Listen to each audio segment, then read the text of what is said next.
Yeah. All right, we're gonna call the meeting to order then. The Building Membership Council Governing Committee, April 30th, 2023 meeting. Thanks everybody for attending. Most of you signed in on the attendance sheet here, but I'll pass this back around. I know a few people came in kind of after we sent that through, so if you already signed it, just pass it on. And with that, we'll get started here with some roll call. William? Very well, thank you. You know, for the sake of us finally being in person, for some of us, maybe some introductions, if we let people, I can do attendance that way. Yeah. And let people introduce who they are, where they're from, very brief, very long if you like. Let's do that. Start over here, that'd be good. Morning, Sam Palmer, out of Las Vegas, Nevada, with the chair for MJC committee, and then also do a little work with IAS. I'm Rachel Pearson in San Antonio, Texas. I'm over the plan review division over there. Lisa, in the city of Minneapolis, also plan review, and I'm with the E.Lisinski today. Brad Bishop, building official for the city of Des Moines, Iowa. Christopher McWhite, building and zoning official in Smithfield, Rhode Island. Tim William at Plan Review Supervisor for the city of St. Paul in the beautiful state of Minnesota. Robin. Person seeing about it. Hi, Sam. Ron Hampton, State of Kentucky, I'm field supervisor over Region A, which is pretty much 34 counties in the eastern part of the state. I'm also ICC member. Kevin Gore, the Director of Building and Housing for the Borough of Westchester, Pennsylvania, also the Vice Chair of the E.L.M.C. Jack Applegate from the state of Oregon, building official and ICC Board of Directors. David Spencer, building official, Washington State, ICC Secretary Treasurer. Cody Gunn.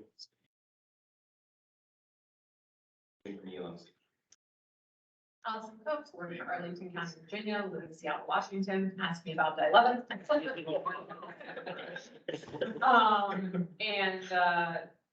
Most recent past chair of the LMC. Doug Wise, building official, Palm Beach County, Florida. Steve McDaniel, building official, Corning, New York, and ICC Board of Directors. Paul Peterson, building official for state of Utah. David Dockery, I'm retired building official, Spring North Carolina. Tom Allen, building official of Orange County, Florida. Welcome to Florida. And president of Region 9. Sunshine. Sarcasm, this is another one of our services. Mike Savage, building official, Marion County, Florida, ICC Board of Directors. Andre Hyatt, permitting supervisor, Jefferson County, Colorado. Andy Diggins, City of Seattle, and current president of the Washington Association. Mark Matheny, I'm the interim director of the city of Asheville, North Carolina, also the building official and vice chair of this group. E.Lisinski, Midwest Regional Manager for American Wood Council and the chair of the Building Membership Council.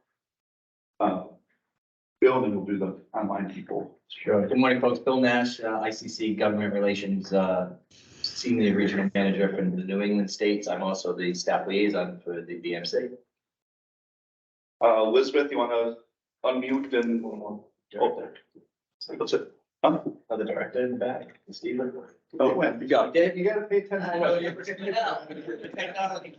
I don't remember that man. We see Daniel, building official.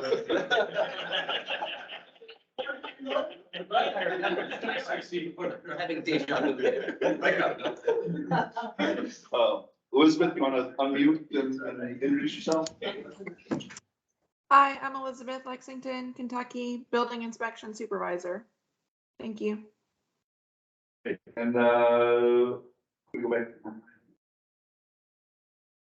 And anybody else online? Let's do Paul. I see you in there. Good. Good to see you all as well. Paul Demers, state building official in Maine.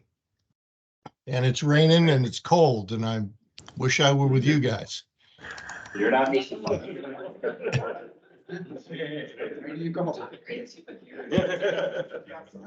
been 2 tornado watches. It's been great. Wow. 4 feet of snow.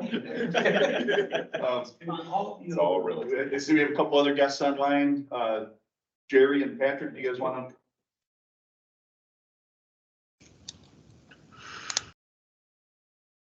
to? Either of you? Well, I am a community college instructor and program manager of construction management degree program, and so I teach building codes. So I'm just trying to stay involved. Excellent. Thanks for being here. Who's that? Oh, what was your name? Gary Free. Thank you for joining me. And Patrick, are you there to introduce yourself? All right. Just not. All right, we'll try. We'll, if you can unmute later on, we'll try to get you to say hi. So, yeah, thanks everybody for making it out here. Hopefully everybody had you know, a good travel experience, not too many red-eye flights or anything like that. Yeah, but and then, yeah, obviously the weather the rest of the week, I think is supposed to pick up a little bit. Yes, we do have the cylinder of excellence that Bill actually remembered this time, so. Yeah. This is the, there's some history here. We won't get into that now. Don't need to, but just on a maybe a more serious note, last night's dinner event, typically we have a fellowship event with, it started with the Fire Service Membership Council years ago. And we've continued it since I've been the staff liaison, and we've had some really kind of fun events. And this is one of the results of that fun event. Last night, I apologize for the just the confusion. I can't apologize for the weather for sure, but I certainly can apologize for the way it all kind of came together. It kind of just took on a life of its own when we tried to arrange this and arrange our standard typical dinner with the membership councils. We tried to combine it with the Leadership Academy and invite a few other people. And of course, that frankly just didn't work out the way Bill, we wanted. it definitely will be memorable. Indeed, Tom, thank you. So apologies again, but we'll make sure to make up for it in St. Louis for sure. Yeah, I planned the last 3 or 4 of them. I stayed out of this one. I'm just saying. I was all the sword as a staff person, The yes. cylinder of excellence started from, and I'm not gonna incriminate anybody who actually stole it. Sam, your gun was okay last night, wasn't it? Oh, it's okay. Yeah. Eight jurisdictions, they did it right. All right, so thanks everybody for being here. We will jump into the agenda right away and talk about some building safety month stuff first. Bill, do you want to talk about the proclamation? Sure. Just for those that are following, whether at home or online, you can see as part of the agenda, I've now put some links in there. So these are active links that you can click on the building safety month. I won't do that now or the proclamation, but that will bring you right to the ICC Building Safety Month webpage and then the proclamation page. And we can talk about that. We have, Ron Hampton, who was the spearheaded that for many years. We can talk about that and the other items on here. Folks, we have a 3-hour block here for this. We should have enough time to get much of our meeting and our work done today. I really would like to, at some point, I put this at the beginning of the agenda so that we could do a photo. And typically at the beginning, we have board members here. It'd be really kind of cool, I think, as much as I hate to ask people to stand up and get to a photo. But I think it'd be kind of neat to have a photo with all of us here finally and some board members. I think that'd be cool. So we can do that if we choose to, but maybe we'll just start with Ron, starting with the Building Safety Month is the champion for us. Yes, so tomorrow, it's all Building Safety Month. If you haven't started on your proclamations, you're running behind. Kentucky has 42 posted to the website. And hopefully more on the way. You can do a chapter, you can do your local jurisdiction. Get your mayor, judges, supervisor, whatever, decide, designate. I think, later this week, I go to a high school carpentry class, one that I've been to a few years ago. And then, hopefully I'll be one of the smaller faith-based schools again also before they let out for school. But there's plenty of resources on the website. You got activity books, colored books, depending on the size. If you go to a carpentry class, you can just talk about what you do, why we do it. And, you know, maybe promote the high school technical training program, even though it's still in the works, just plant the seed. But anyway, it's our month to shine, so let's let our little light shine. All right. And even getting into grade schools. Oh, yeah. Yeah, I've been doing grade school for 7 years now. Yep. Planet Earth. He's still trying to get here. Yeah. Yeah, so, you know, obviously, Building Safety Month coming up, starting tomorrow. Just a reminder to everybody, there is a Building Safety Month reception tonight from 6 to 8. Or do we know where that is? No. It's here in the hotel. I know where it's not. And it's downstairs in the ballroom. In the ballroom? All right, so down in the ballroom from 6 to 8 tonight. And then, yeah, so this Friday, on May 5th, the membership council, we're putting together, all the membership councils are putting together a live event. Sustainability kind of runs that each year. They kind of organize that. If you haven't seen that in the past, it's a way for anybody who's interested in membership councils. We haven't really, you know, been involved or anything like that. It's about a 1 hour webinar where we kind of introduce who we are, what we do, and people can kind of listen in, ask questions, get a flavor for the different membership councils. In the past, it's sort of been the chairs and vice chairs who have been on that, but you know, I'd like to open that up if somebody else wants to kind of step up and run that on Friday. I think there's a meeting invite has already gone out. You can Nope, not yet. register. Oh, you can register. register, You can register. but not the speaker. Correct. The speaker stuff has not gone out yet, so if anybody's interested, otherwise I can handle it, but I guess, you know, if you might be interested in that, let me know. I gotta let Hope know today who's gonna be there for us. We can have more than one person. So yeah, I guess just sort of keep that in mind if that's something that you might be interested in. And then also with sustainability, they do videos throughout building membership, throughout Building Safety Month. Chris, do we get something to them, do you know? You have to come back to me. I lost track here. Say that again with them. Say it. The sustainability videos, sustainability membership council, Building Safety Month videos. Right. No, I haven't heard anything from them just yet. I was looking for some information to come to me about that, but I haven't heard just yet. Good. I'm gonna check the email, see if they came in last night. Hope is here, Robert. Yeah, Yeah. yeah. Give it hope. Very good. Thank you. So yeah, so we've typically put something in the last few years, so we'll get something in there again. Do we want to do a picture? Up to you, Mr. Chair. I'm glad to facilitate it. You guys up for a picture? As long as, you know, for a few, I know a few people have to sneak Yeah, out, so so. I'm stretch. I'll take the photo. I think if it's better than it's there. Yeah, get the other one.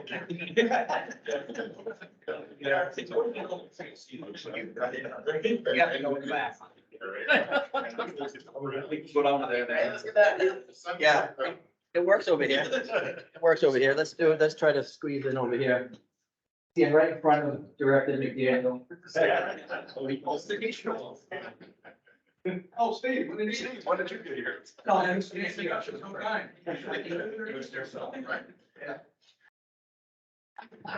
I will do the selfie, link to you. All right, easy. It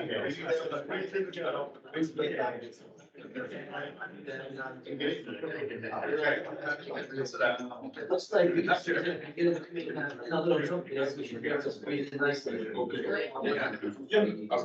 That's a nice photo. Great.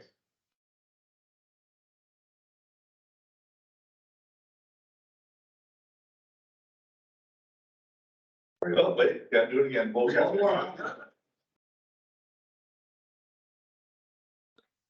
You go into that.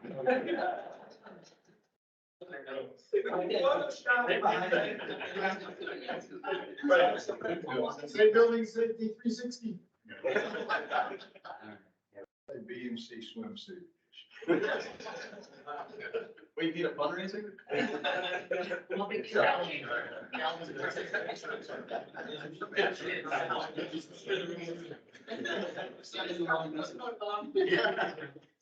have a media, she photoshops and she does it all the time. I'm trying to get group photos. We just can't do that. Certainly praise the closing, you know, put it up there. Yeah. Most of us no longer with us. Go back to the first one. Here's a photo op. Yeah. No, he can smell it. All right, anybody have anything else on, building safety month before we move on? Any other programs anybody's working on? Any, other topics people want to bring up? Yeah, our proclamation goes before the board of planning commissioners on Tuesday, so it's like a 3-month wait to get on that agenda. So. Yep. I know Wisconsin, we have a proclamation from our governor as well. Ron, watch that too. Mr. Chairman, so, we were talking about this earlier before some of the others went in. Region 5 has a recruitment series that I think we're in our second or third year. Today, Snodgrass, and President of Region 5 is here at the Senior Leadership Conference. And we'll be having that on May 8th. Different, members from the states, you know, they just talk, they do it live. And then they also do it virtual. They record videos for recruitment to the profession, but we do it during Building Safety Month. So hopefully, we'll get some more information. I'll pass some of that to Dan so he can give you her on that too. Yep, excellent, excellent. All right, yeah, Jack. Just one of those quick tips. I mean, Ron described it briefly, but if you have a county commission or a city council that is gonna take a month or 2 months and it's just kind of faster, feel free to use your planning director, your building director, proclamations and coming on that city letterhead. So I encourage that. Yeah, I echo that. I've been a huge proponent, obviously, of Building Safety Month for as long as I've been with ICC and prior to it. And I think those were some of, that advice is some of the stuff that we forget about. Sometimes we think it should just be our chapter. Or what I say, our jurisdiction. If you can't get your selectmen, your council, your planner, get somebody. Frankly, you know, we all have legislative friends we can ask. Ask and don't be shy about it. It's you know, we make it pretty easy now. It's taken a while for us to get to where we're at for you to do a proclamation. But we make it pretty easy for you to do so. I've had some great events up in my states. I actually got the video, at one point it was posted on ICC's website. The governor from New Hampshire actually stood and proclaimed Building Safety Month by reading the proclamation in front of a group of children. And we videoed it. And so those are the things that go a long way to raise our profile. And that's what this is about. It's raising the profile for code officials. And I encourage you to get a little creative. You know, I know you're all busy, you all have jobs and, you know, the work piles up when you're doing the fun stuff.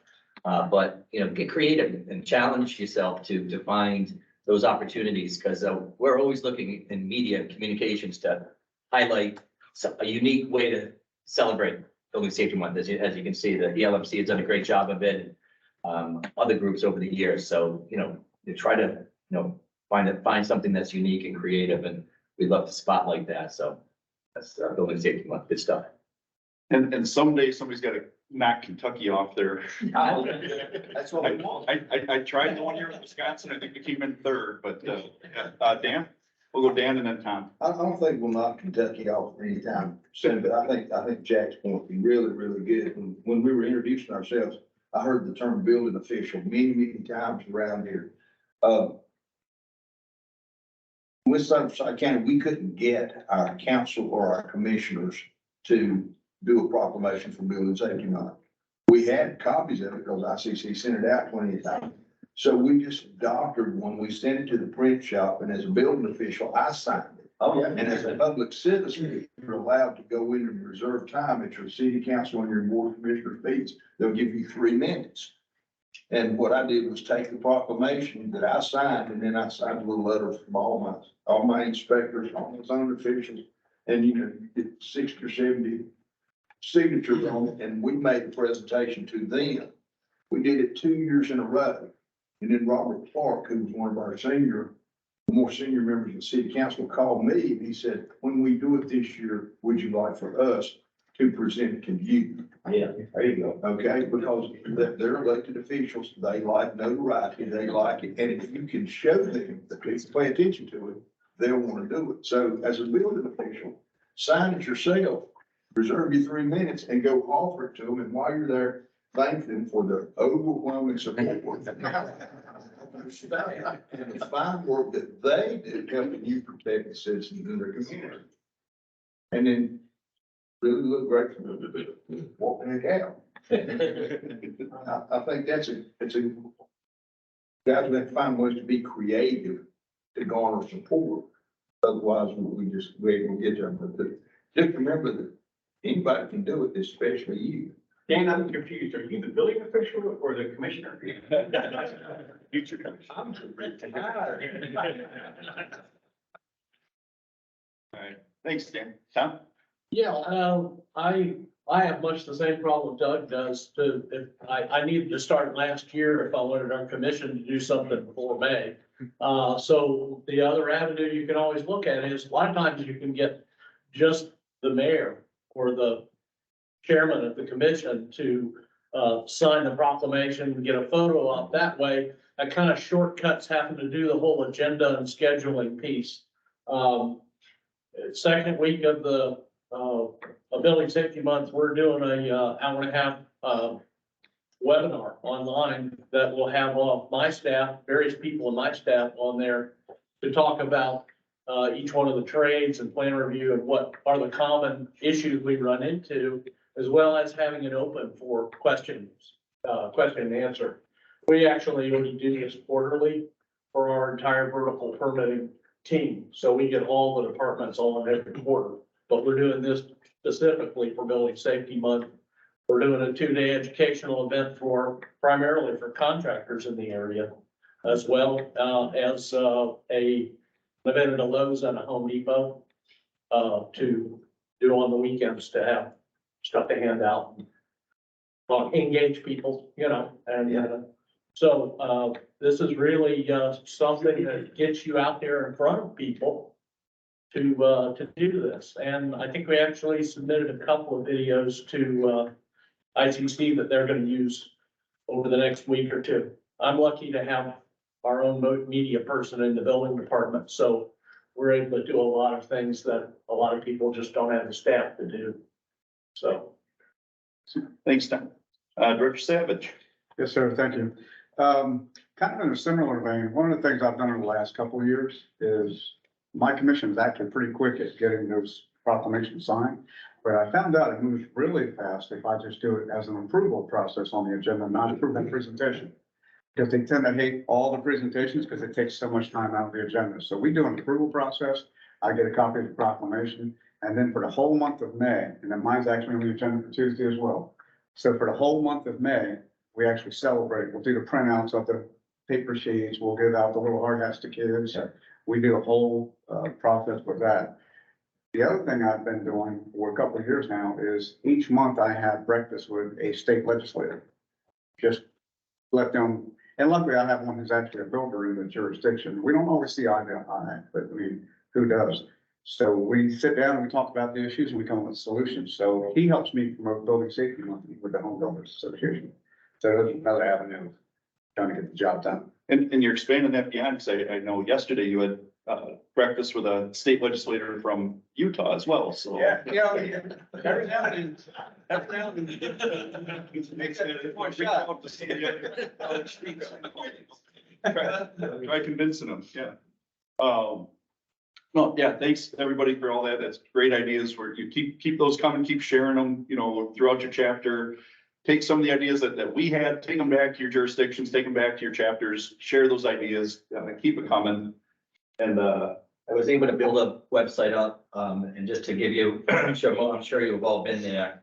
The information is just Can you tremendous. show the map, Bill? I'm sorry, Can you show the map?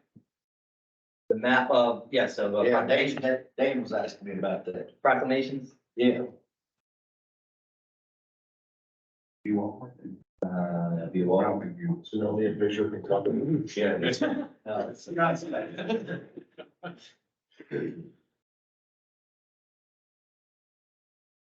It'll take a minute to load. So yeah, so again, much of, as you all do it, it gets plugged in here electronically by out in the cloud, right? We do still accept the traditional version handwritten. I post them probably at least once a week from my groups. Doesn't look like it's gonna load around, but It takes a minute sometimes. all right, we'll wait. A minute.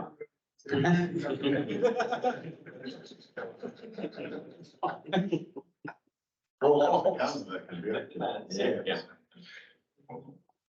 Maybe not. I think Kentucky went off his map though.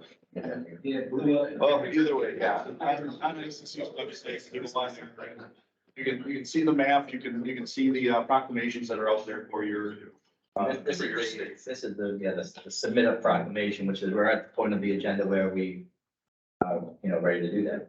Yeah, and Right, so, and this is right off the website. It's not an exact science, but it's pretty close. And there you go. yeah, you just fill in the blanks, it shows up, gives you a template. So you can check and see if your spelling's right, and you got the right jurisdiction. Really, We also have a shorter version that we've developed for the long-winded people that don't want to read and listen to that long spiel, but we've shortened it a bit from the standard. And that's available. That's the thing that's on the website as well. And if you don't want to read the whole proclamation, Ron's got a great, on the 8th day, speech as well. You can certainly read something like that, just. The other item that was up here that was interesting to me is that, you forget about how we keep adding resources, and obviously here are all the themes for the month. But then, the Lego contest, that's a whole nother, one more thing to get kids involved and get other people involved and raise their profile. So, yeah, it's really a valuable place. So I'd encourage you to go there in your spare time, of course. Anything else on building safety month? Allison, you got a couple minutes still to? Yeah. All right.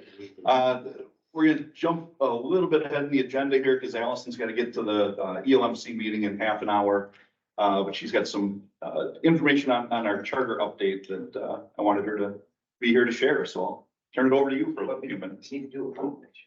Yeah, do it. All right. I want to forget that. We talked about it. We talked about it. We'll get there. We'll get there. Okay. You don't have much travel time to get to your meeting.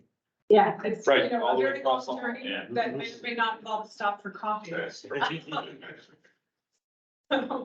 I appreciate the time. So, I think most of you have heard this before, but E.L.M.C. started looking at our charter building, also started looking at their charter in COVID when we had some challenges that we hadn't dealt with before.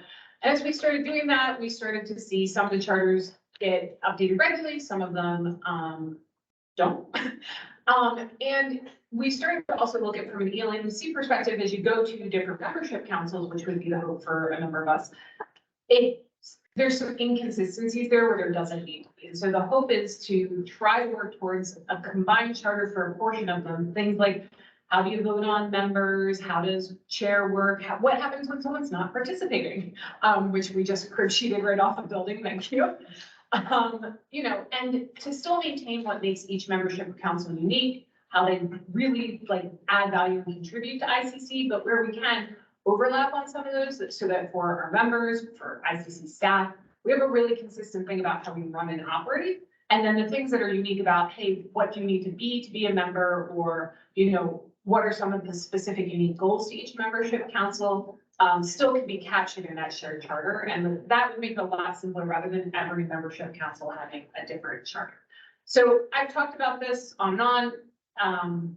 We are still looking for each membership council to have people to volunteer to say, yes, I want to start a small committee of folks to start looking at what are the differences, where do we want to borrow from some, where do we want to, none of this works for any of these, where do we want to make some revisions? The ideal goal would be to get that to the board in the September meeting but we are running tight on time at this point. So, you know, I'm asking everybody, you know, if you can go back to your membership councils, if you have people who are interested, we need people from each membership council, 1 or 2 folks to spend. I don't think it's a ton of time necessarily, but it's a lot of thought and taking it back to your membership council and getting that buy-in. So I appreciate the time. I'd love any questions. Also, have you taken all the bylaws, whatever you wanna call them, between each council and overlaid them? And so you can actually see the differences? And I assume that's what you're gonna be able to talk about. Oh, yeah, I can happily bring that up. That's Over, fine. It's just, actually, Bill, if you have access to monday.com that Andre set up, they're all there. And Andre, I don't know if I dropped the Word document that has that. I believe you did. Hang on 1 second. Andre, if one of you has it, we can, Andre's logged into the meeting, it might be easier just to share the screen and put it up. You bet. Give me 1 moment. Thank you. So yeah, there are places where it's just a wording Yep. difference. what I anticipated, but it's nice to have them all over again, so you can. Yeah. Just real quick. They're all in different formats and finding them was interesting. Again, thank you ICC staff for helping me find the latest version because they're all in different places on the website. So we now have them all collected in one spot. And so I did the first half of it. Once you start getting into the goals, they're very different, but a lot of them mean the same things. And that's where I think time is well spent. Thank you so much for this. I've got it pulled up and I'm asking to share if, oh, there it goes. So I'll try and pilot and you can talk about what you have here basically, or we can go into any one that you like. So these are, we did pull all the charters. I can send these out to anyone. Again, like not the easiest thing to find surprisingly. And then I think there should be a Word document somewhere in here. Oh, this is, sorry, I'm having trouble seeing. See this. The progressive. Let's see here. It's as big as I can get. I don't see a Word document unless it's floating around somewhere else. Thank you.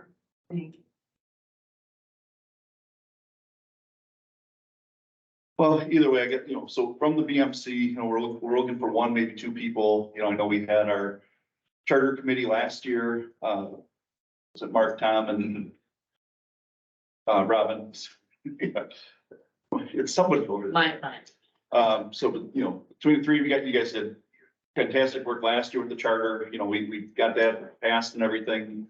While it's still kind of fresh in your minds, if, you know, I'd open up to one of you 3 or two of the 3 of you, but also open up to anybody else that might be interested in helping out working on this. But like Allison said, we are a little bit on a short time frame. If we're gonna get this to the board by the September meeting. Again, you know, I think it just makes sense. You know, if you remember back a few years, you know, Dan and I were working on, you know, the part that Allison was just talking about where, you know, if we get a member who doesn't show up to meetings and doesn't contact us, anything like that, that we can remove them. So we did that, and then that sort of trickled down to some of the other membership councils. E.L.M.C. grabbed that same language and brought it in. Instead of having to do that every time, now when there is an update that's needed out there, we can change it once. The board votes on it once, and it affects everybody, goes right into everybody's charters automatically. And then like we said, you know, you can have some addendums or appendices to each of the, you can talk about E.L.M.C. and the qualifications to be on the GC there. So everybody's got their own little unique parts that we can then carve out for them. Major jurisdictions, I'm not sure, you guys are kind of a different animal, but once we get all the membership councils together, it might be something, you know, that we might be able to tap you guys in on. Great. Yeah.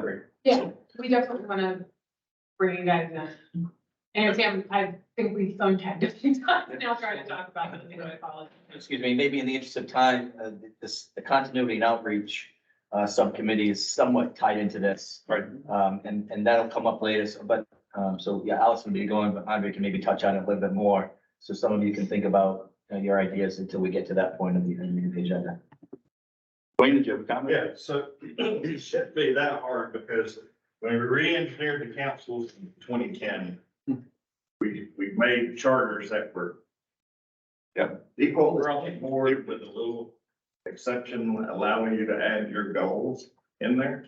So 14 years of changing it shouldn't be that difficult, but Unfortunately, yeah, that's. It's gotten a little unwieldy. So the purposes are all different, the objectives are different. Well, I would agree. Every council has a different purpose. Yes. Which is why you have the building and the fire and the sustainability and stuff like that. But the overall operations and stuff were pretty much the same except for, number of members on the board or committee, council, whatever we call it, was a little different. And it was because of some MOUs that the ICC had and stuff like that. So hopefully it's not gonna be that difficult of a lift, but, 14 years is 14 years. It does take time, but when we re-engineered the councils in 2010, it was because it had started all going crazy. We pulled it back together, so I see you doing it again. Yep, good job. Every 10, 15 years or so, we got to rainbow all back in. 2010 when I. Blame me now. So, do we have anybody that wants to step up? Robin? Thank you. And Tom? All right, I really appreciate it. perfect. Thank you. All right, any other thoughts, comments, any other, does anybody have any other thoughts about putting that together or, the direction of it or things that you want included or don't want included? As long as we're on it.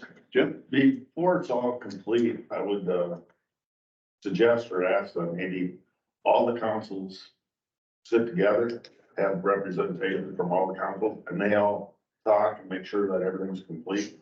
It's great having the two on our side, but if we're gonna do this, let's talk to all the other councils and get all those councils together for a meeting and work through it, so we actually have a uniform product that works across all the councils. Yeah, That's why we and I want to think- move like so far beyond like just a comparison is I'm still looking for buy-in from fire, PMG, so I do want to get everybody together. I want everybody to feel like this is theirs. I don't want to like just building an ELMC and leave other folks out. So I do want to but I do also want you all to bring it back to your councils too. This needs to be something everybody's comfortable. Yep, and I think that's where, Robin and Tom can kind of keep us updated at our meetings as well on how things are going and, maybe bring us some draft documents and stuff, as they start to develop those. Dan, you know? Yeah, and I want to go back to something Bill touched on, but I think we kind of missed it. This is the reason, this type of effort is the reason continuity outreach was formed as a committee itself, because it has representation from each one of the membership councils already assigned to it.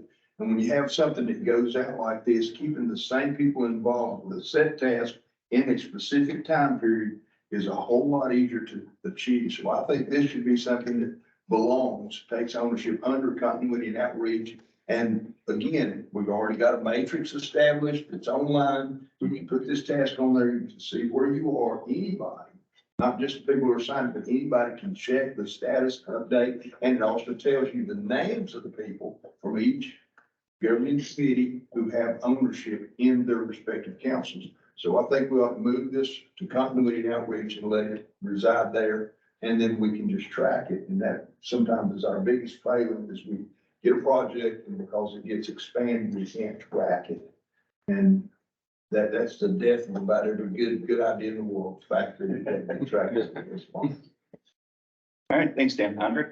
Yeah, Dan, I can't wait to get to the next half of the meeting because I've got plenty to show you on that. Because that's exactly what we've been doing. You're exactly right. And we're trying to find some ways to make that toolkit a little bit more robust for everybody when it comes to literally tracking the documents that we're using, things like that, and maybe updating some of the techniques. So I think you'll be pleasantly surprised with some of the ideas we have floating around. Excellent. All right, thanks. We did have a couple other guests join us in the back, so a couple of directors back there snuck in after we did introductions. Either of you? Ben Redmore, Director for ICC. All right, thanks. Alan? Alan Miles, Will, ICC Board of Directors. I just want to say one thing, thank you for what you do. Very important for the Board of Directors, everything you try to accomplish. Thank you from the board. And you can see you have a lot of Station in there from the board, so we're interested in what you do. Yep. Thanks. Wayne? Wayne Garris, retired. Past president of the ICC 2017, but also actually doing some code consulting for the Fire Equipment Manufacturers Association. Staying involved. Thanks. Steve, I see you joined too. Hey, Bill. We'll try to take the friend between. Very cool though. All right, thanks, Allison. Yeah, and yeah, if you don't have, Robin and Tom's contact info, I'll be sure to get that to you, but. Thank you all very much. Yep. And I will continue to go through continuity after to do updates and comments. Yep. All right, actually, Dwayne, as long as, we're switching topics here, you want to jump up and kind of talk about what we talked about? Sure. Thanks for putting me on the. So as I said, I'll shield down. I do consult with the Fire Equipment Manufacturers Association, which is the original FEMA, despite what the federal government thinks. So I'm also a life member of the National Fire Marshals Association and the president of the Georgia IFMA chapter, which is the International Fire Marshals Association. And we all believe in layered fire protection in buildings and building safety, not just active with passive team and stuff like that. So a lot of times when we've dealt with the codes and stuff, and when we were putting the groups together from the different organizations and building best code that we currently have as international codes, we gave up some things to get the things. We understand that sprinklers save lives and everything else, and we're proud of that, and we support that. But layered fire protection is really what it's all about. So there was a study done, FM Global did research projects, and basically when we were dealing with sprinklers and things like that, they did a study to show the benefits of sprinkling buildings versus non-sprinkler buildings, especially in a fire situation and the carbon emissions that are put out into the world. And when we deal with the international code, we're looking for sustainability and everything else that we can deal with to keep our environment built and happy and going and our taxpayers running and stuff like that. So in this study, it showed that if you put sprinklers in buildings, you can reduce the carbon emissions from a fire anywhere from 33 to 90%. Okay, which was enormous, and that's what sells a lot of people, especially environmentalists and things like that. So if you have dealt with your fire service locally and stuff, you understand that they have what's called the NFIRS, the National Fire Incident Reporting System, that sort of tells, you know, what fires occur, where they occur. They used to say how they were extinguished. They don't collect all that data anymore. So some of the stuff that we use in the codes from that data isn't there. Method of extinguishment is one of them. Now, it may report some information about sprinklers and, you know, what was the system down or active or something like that, but it doesn't necessarily, it didn't label like extinguishers or things like that. So what FEMA asked, we went to Jensen Hughes, pretty renowned resource, and asked them to further take that study that was done by FM Global and expand it a little bit to see how we could help keep fire safety in buildings and still show the impact that it has upon our built environment with carbon emissions. So they did that, you know, again, with this FM study. They used some stuff from the Consumer Product Safety Council, the NFPA data source that tells you at least how many fires are out there based upon fire rings, not necessarily reported and stuff like this. And upon that expansion, they have shown, well, let me back up first. So, you know, like the AIA, they have a carbon reduction, goal in 2030 to reduce the, carbon footprint of buildings and stuff by 65%. 2040, which is pretty aggressive, they're looking at getting to zero. The World Green Building Council is 40% in 2030, 100% in 2050. So we're trying to figure out is how can we help support those numbers of reduction in carbon footprint, at least of what we can do from after the fact that the building is built. So in that study, it shows that if you use extinguishers in lieu, not in lieu, but with automatic suppression systems, if you can hit the fire at its incipient stage, which is what they're there for, you can increase that reduction in carbon footprint by 93.6% in addition. So if you put the 90% and the 93.6%, that's really 99.4% in carbon emissions reduction if you can stop a fire from growing to the point where you have to have sprinklers. If sprinklers activate, you can bring it down from 99.6 or 99.4 to 90% or less. So all we're trying to do is have this report that's been published as of the end of March. It's been a year-long study that they've done to do the data collection and number crunching and stuff like this. So we're coming to the membership councils to say, would you like to help our third report, or article in the Building Safety Journal or something like that? Fire Service Membership Council has already agreed that they'd like to do this. And maybe if y'all would put this article out there and get this report out there, get the information out there, it can help you sell stuff in your jurisdiction to keep safety there and also show the benefits of that safety that's being put in there. So we would like to help you by drafting the article, letting you edit it, look at it, and then put your name on it and put it in the Building Safety Journal as a Building Code Council, Fire Service Membership Council. And we're gonna go to the Sustainability Council and see if they'd like to do it. Is there anybody that would like to work with Dwayne and Fire Service and Sustainability on that article? Doug, you do? Perfect. And see you to the E.L.M.C. people that are speaking out.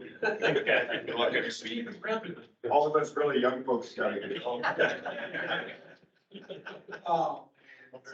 Oh, Steve, you're here. Thanks for having me. You mentioned the young people are gonna leave, so. Nice try. I'll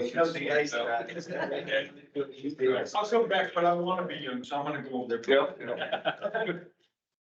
Jim? I know that, Wayne, I think I told you this great. I for one would like to be involved with it too.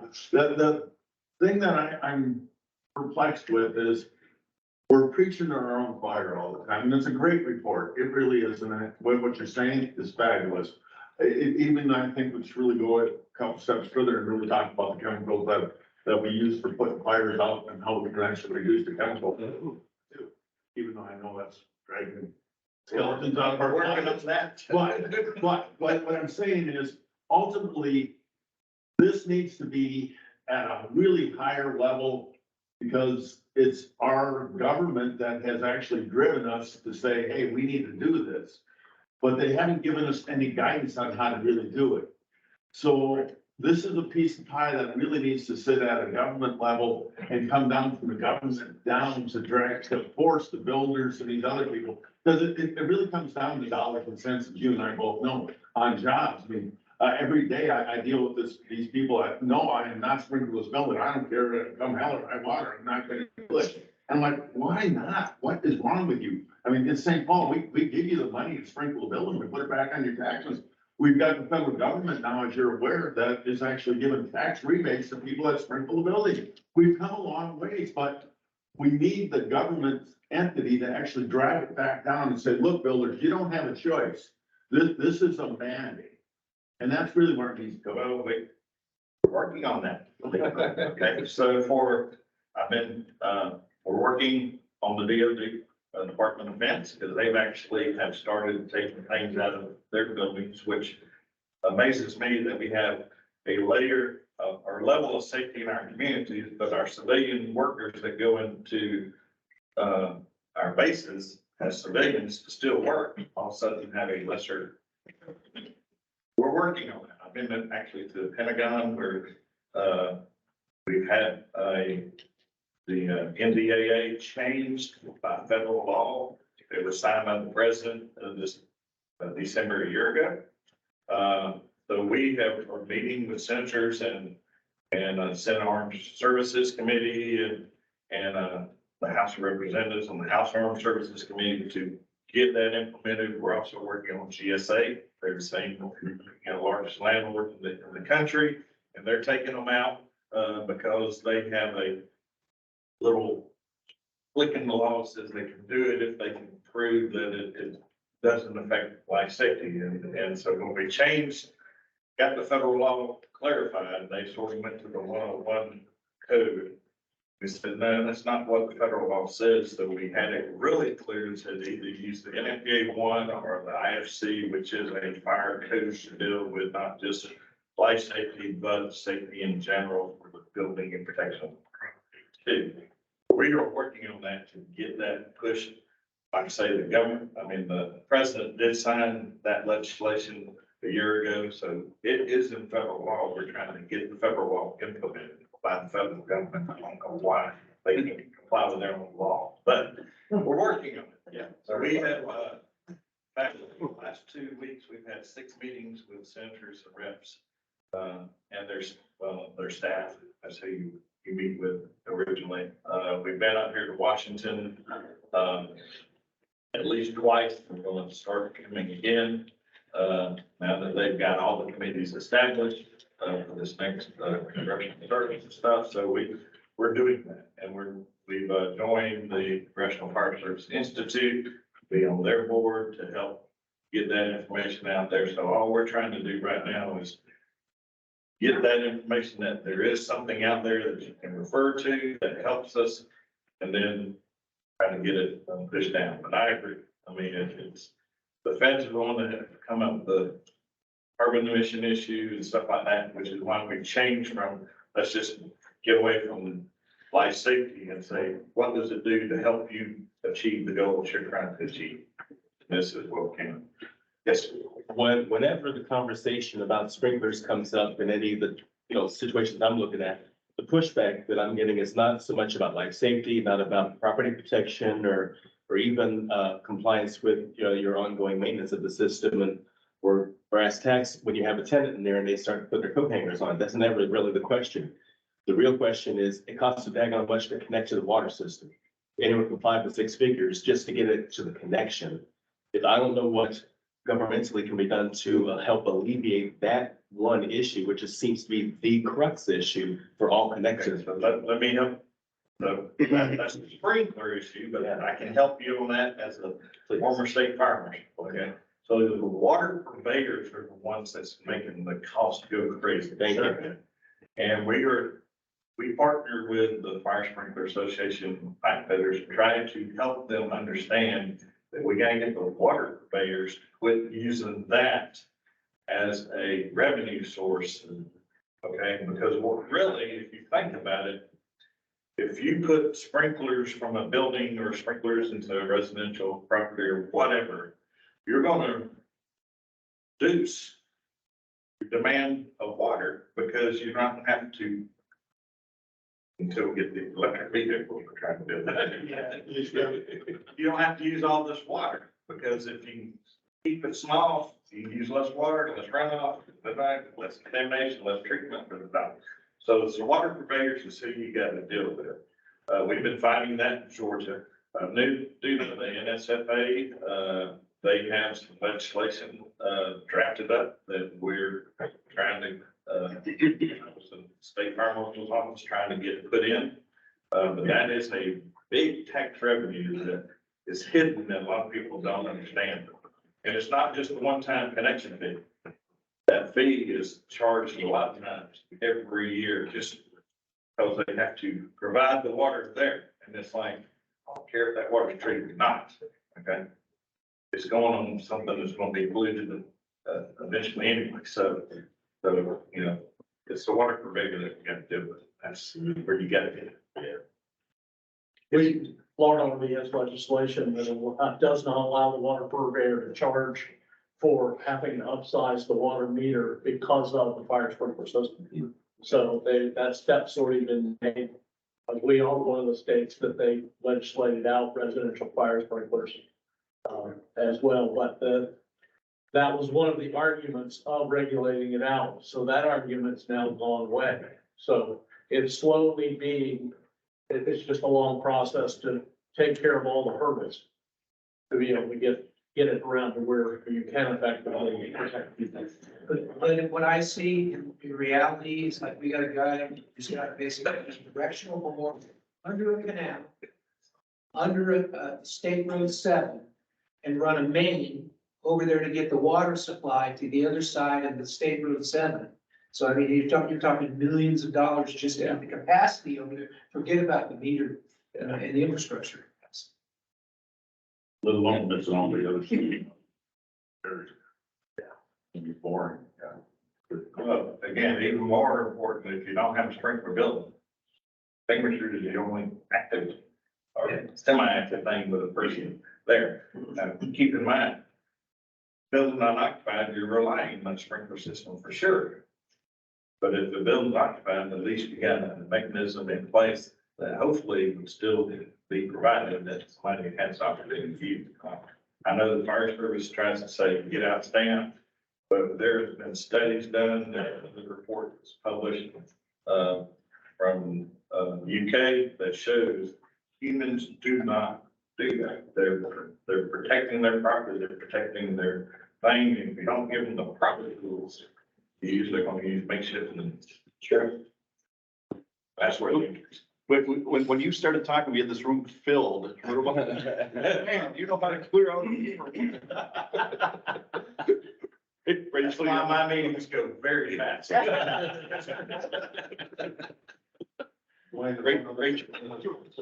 have, just one quick one. It seems like some really good data to hit up several different journals on. So it's okay if you're not opposed. I'd like to take some of the information that you have there and possibly submit to some others.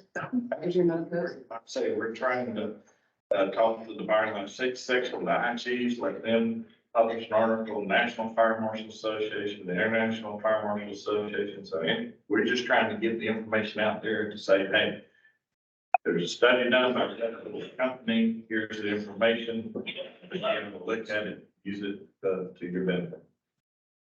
You said point of inception earlier when you talked about stopping the fire at point of inception. Is there a list of devices that they told me to help slow down spread of fire? And I'm thinking different residential more. Only reason I'm asking is because another way to possibly tackle this and get a little groundwork, particularly at state level and local, and that's that there's vast sums of money that are unused that are earmarked for subsidized housing. And for example, 3 or 4 years ago, we tried to get our housing authority in Winston-Salem to require that they have a burst pipe. So they have range fire for them, and most of them, you can put it out before anything else happens. You just got no traction whatsoever, even though it's paid for. It's already there to be paid for. Has anybody thought about using government's leverage to require that subsidized housing have these available? And is there anything in the study that shows maybe how much that can cut down? Well, again, the study is dealing with a true listed fire extinguishers. They're the standard to deal with.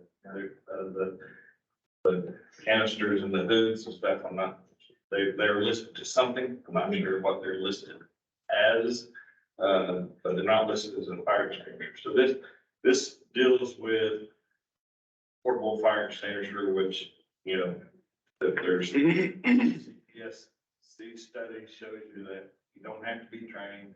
A person who has no knowledge of fire extinguisher and what it is, knows how to use it. That study, was incorporated into this.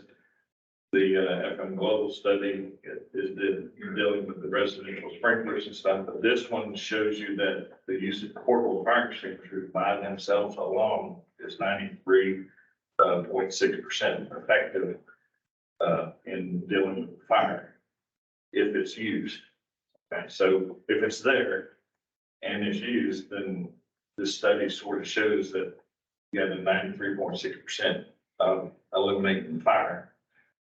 And which helps you on response time, we're not trying to, the fire departments are not going out of business, people, okay? And they know. No, yeah, but all their stuff is starting to turn towards, medical side. It really is. I mean, people, when we had that last big freeze in December, at least in Georgia, where it dropped to 7 degrees and stuff, for 2 weeks, the fire departments were called nothing about busted pipes. Okay, if I don't know who to go to, I go to the fire. That's what they go to. So this, say, hey, if we use that money and put portable extinguishers here, 90% effective in reducing the carbon emissions from our community. That's helps you. No, it does, because it's another tool. The money's out. I'm trying to think about it using money. If this is particularly effective and it's noted in the study, then we ought to start targeting our housing authorities, which everybody has one. Sometimes you talk about building and fire, but ours, we don't have anything to do with housing authority or community development or community block grant. Well, that, and so there's other branches of local and state government that we ought to be beating on the door. Agree. Got to start somewhere, though. So that's it. We just want to get the information out and get this. Hey, I think Director McDaniel's here.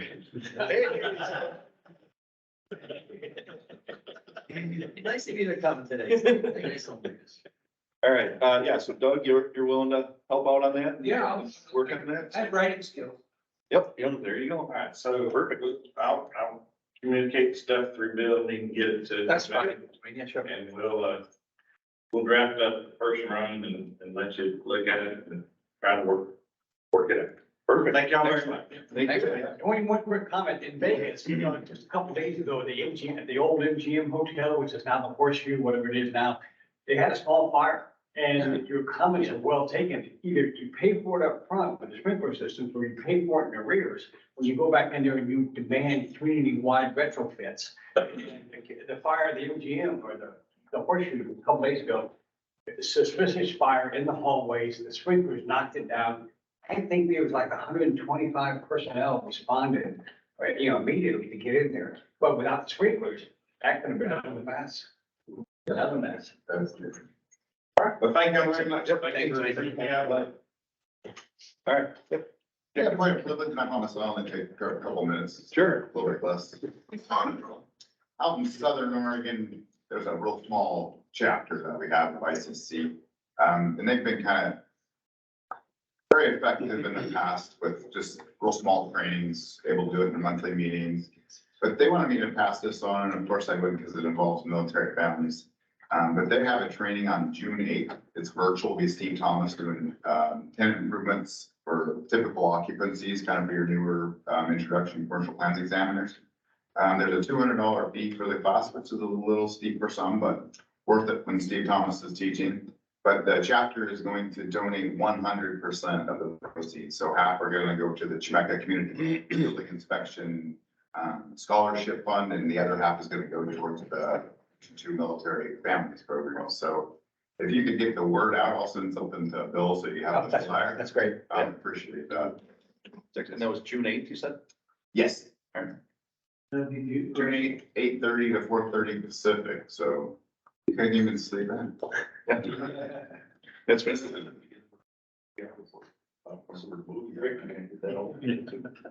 Yeah, exactly, right. Thanks. Yeah, so we're still on kind of the, members time, guest time. Anybody have anything else that they wanted to discuss, that's not really on the agenda? Anything else, before we start getting into reports? We have another director who's joined us. Yep. Chairman. Hello, Jose, did you want to introduce yourself? Jose Roy, recently elected, just like back last year. The board of directors enjoyed the time there and liaison for the NJC, working with Sam, I was the previous chair for that, so I had to step out. But always, you know, what I get to do here. Also. Always a friend to the membership councils. We appreciate you. All right, with that, we will move on to item 5 on the agenda, the approval of the meeting minutes for March 15th. Bill sent those out with the meeting requests. They're also up on the screen. Quick links, like, you know, like we talked about. Hopefully, everybody had a chance to review those. Does anybody have any comments? Otherwise, I'll take a motion to accept the minutes. Make a motion to approve, Doug Wise. Second. Moved and seconded. Any comments? All those in favor of approving the minutes for March 15th, please say aye. Aye. Any opposed? All right, those meeting minutes are approved. Moving on to the reports then. We'll start off with the Board of Directors Liaison Report. Ron? Okay, what tomorrow is. So, all right, we've already been over there. We beat that dead horse. So, we got the, you know, it's great that we're having this with the off year. Great idea that, staff came up with and the board endorsed that we could still all get together and, with the Tactical Leadership Academy. We'll be in St. Louis in October. Next spring, we'll be in Orlando. Is what we're hoping for. I think we've about got the contracts settled. And then we'll be in Long Beach for the fall. With no rain, in Orlando. Yeah. Tom? So there is a, Thank you. there is a call for some committees. And if you're interested on serving on some of those other committees, I know, you don't want to stretch yourself too thin, but, we've all got plenty of time, you know, so try and jump on there on some of those other committees. Bill, of course, sends out our GR report, and the other GR staff. We get that every month, but just glad to be here and anything we can do to help you, we're here to help. Yeah, and that was gonna be part of my report as well of just, there is the call for committees out there. They've kind of changed the process a little bit.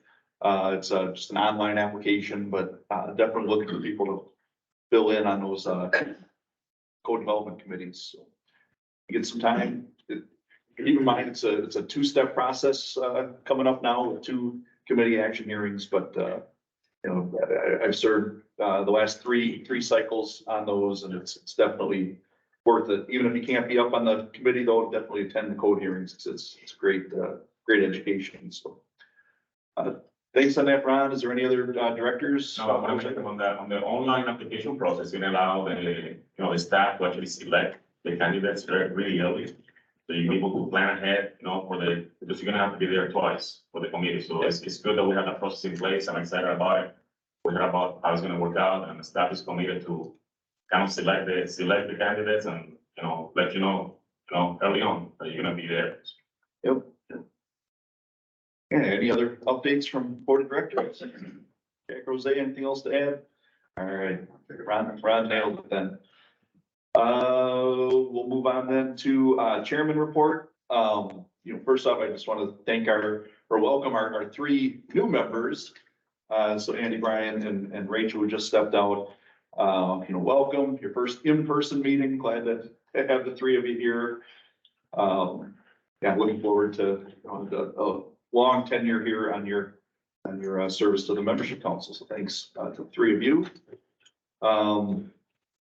Also, one thing, we will bring this up a little bit more under the new business, under item 7. But just this past week, I did get a resignation from Audrey. She's going to step down off of the membership council. She was going to term off this year anyway. But she, you know, is she retired or just? Yeah. Excuse me, she's getting ready to retire.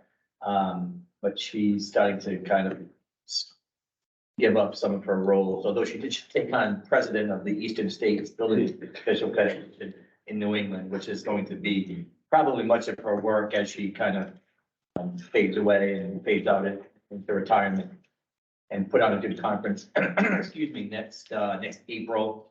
And then she's, again, slated for retirement, so she's looking to move on. Yeah, so like I said, her term ran till the end of the year. Under new business, we'll kind of talk about filling that position. We just went back through the election process last year, so we get to actually put that into place here for the last 8 months of her term. So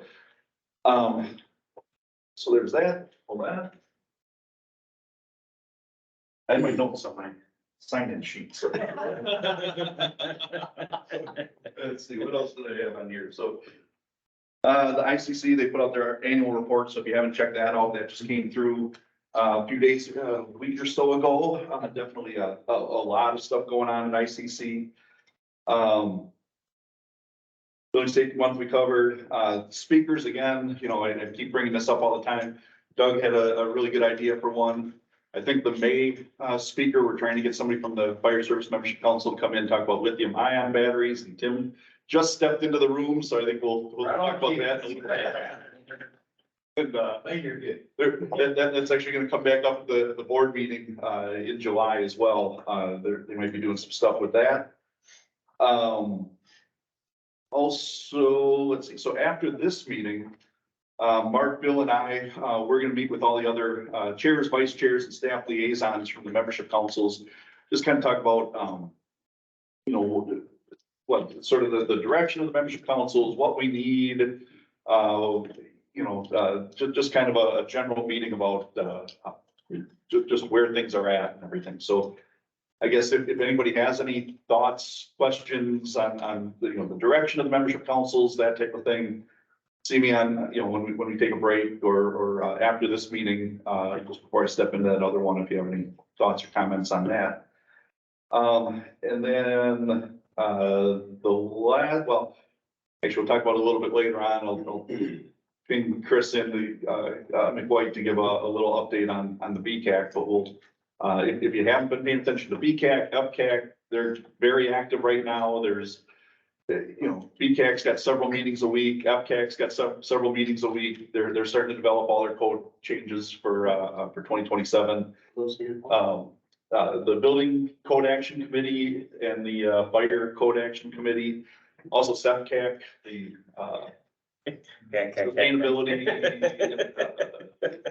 environmental, yeah, all the HVAC people. Yeah.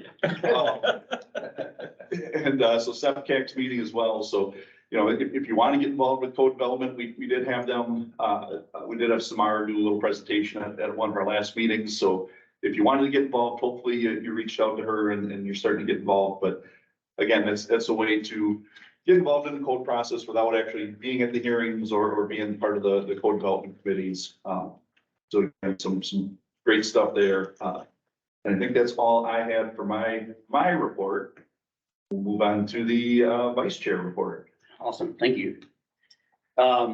Just a couple of key points. First of all, I just want to say how energizing and exciting it is, the momentum and the group that we have right now, right? I mean, it always evolves and every version of the group does great work. And just seeing everybody here, and I'm going to touch on that in a minute, but just really good momentum, really good participation. And if you find yourself not participating, just reach out to anybody who's here physically or by email or whatever. If you want to be part of something, or you could just say, I'm not doing anything, or I'm not doing enough. Just chime up, right? We got a great group, a lot of full, you know, a lot of good energy. It's really exciting. The best practices document, the updated version 2, addition to best practices document is live. If you haven't seen it, I highly recommend you go through it. It's an electronic version. There was a 2017 version, and now there's the current version. It's a fantastic document. It's fully electronic. You can flip the pages. MJC, major jurisdictions, and IAS, and our best practices and innovation subcommittee have all participated in that over probably a 4-year process.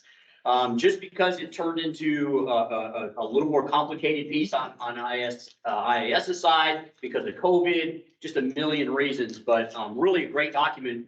And we really need to find a way. You should, and the reason I say that right now is keep that always in your mind, that there's a best practices document out there.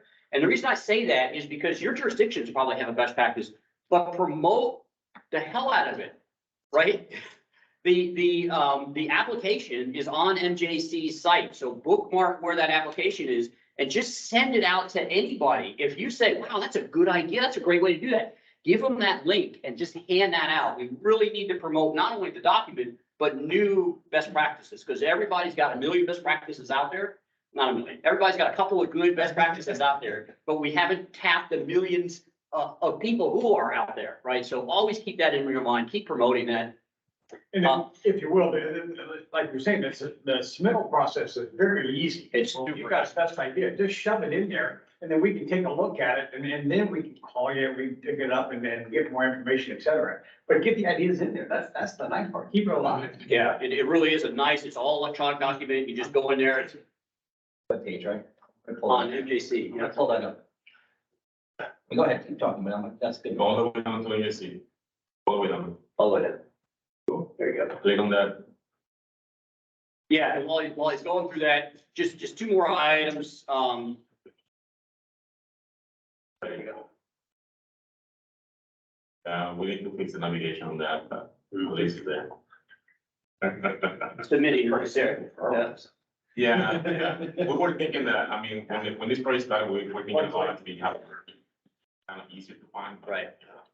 That's a, excuse me, a common problem on our website, making things easy to find. We have a lot of information and, what takes priority, we don't necessarily have a choice in that, but anyway, go ahead. Yeah, just 2 more real quick items. I just want to give an update kind of on me. A couple of you, the 3 of you who are new, you may not have actually even seen me on the last couple of, at least certainly the last meeting. And I'm not going to say I'm just too busy because that's never a good thing because we're all too busy. But literally I took on the interim job last September for the director. And so I'm taking on the director and the building official job. I interview in a couple of weeks for that. And so I'm either going to get it, and I really hope I do, or I'm not. So I'm either going to be the director and then I can have somebody come in and be my building official. So that'll give me time to get stronger, get back into this.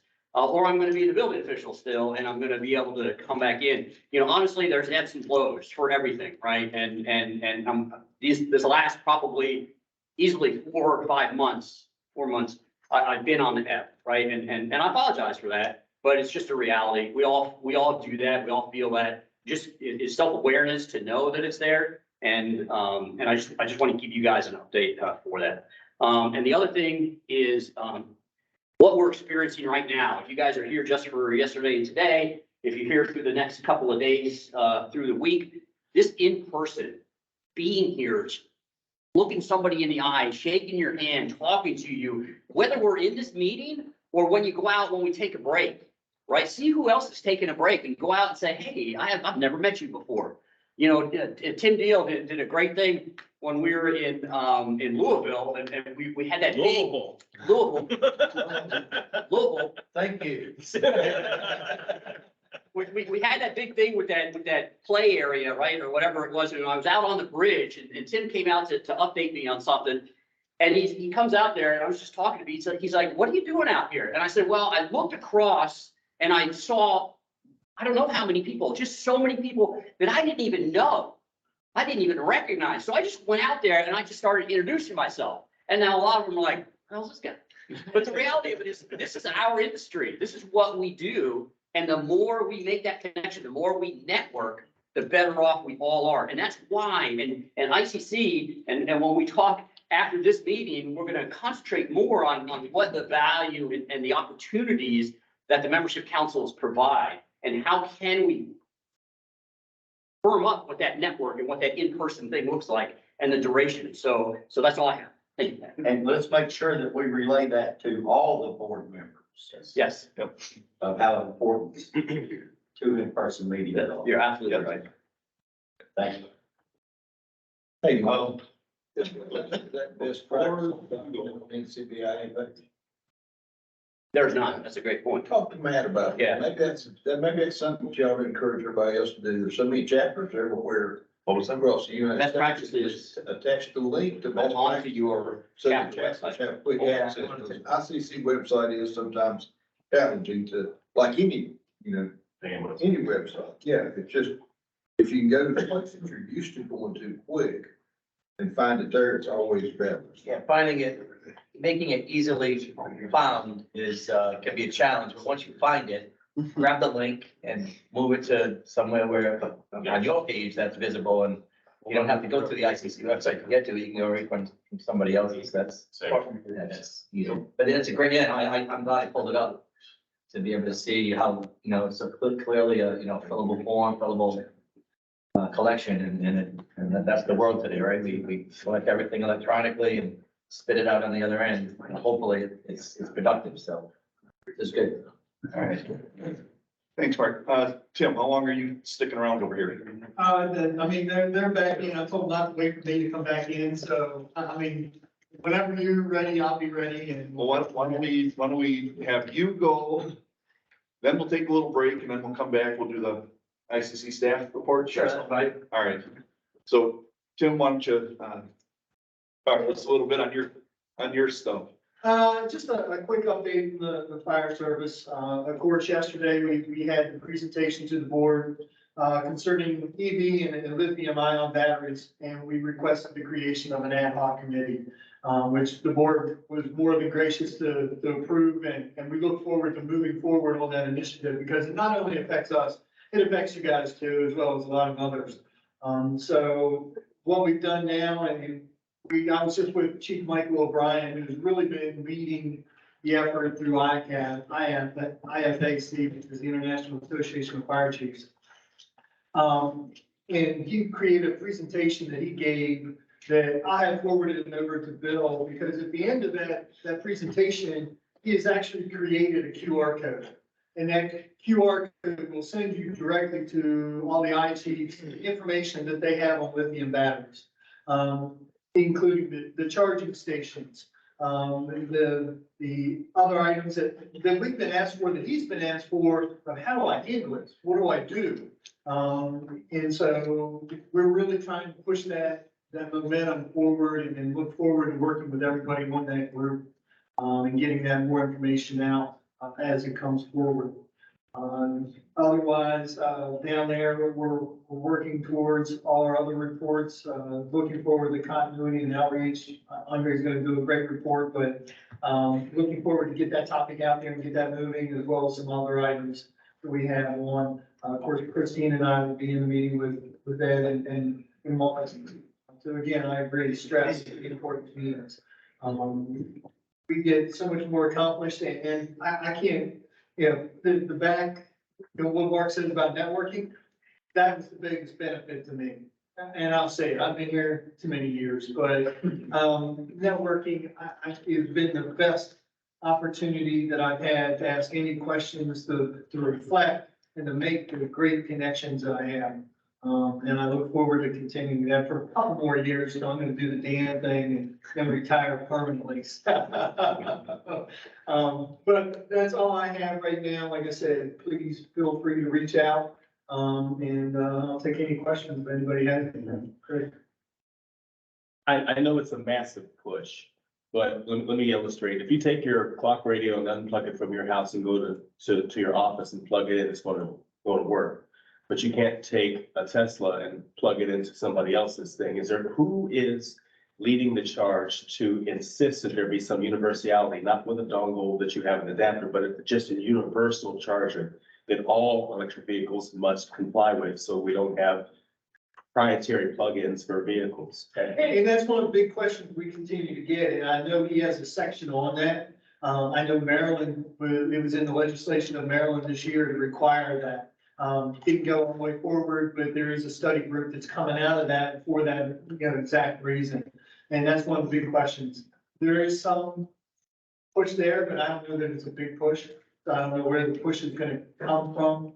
And maybe that's one of those items that comes out from this ad hoc committee on that.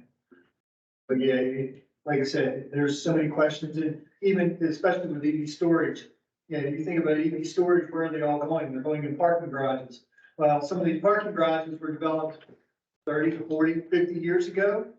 Are those structures still prepared for an event that may occur in that atmosphere? And that's another question that's being asked, and I know those studies are now just starting to be conducted, as to is the concrete, is it gonna hold up?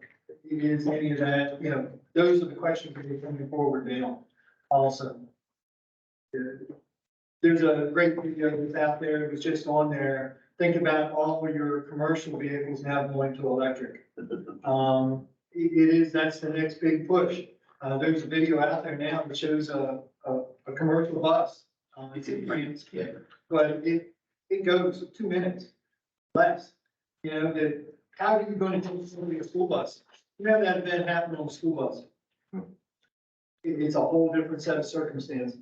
So there's so much information that is processing, and we are having a hard time getting a handle on it, but that's part of what we want to try to do, is just get that information and how do we get it out.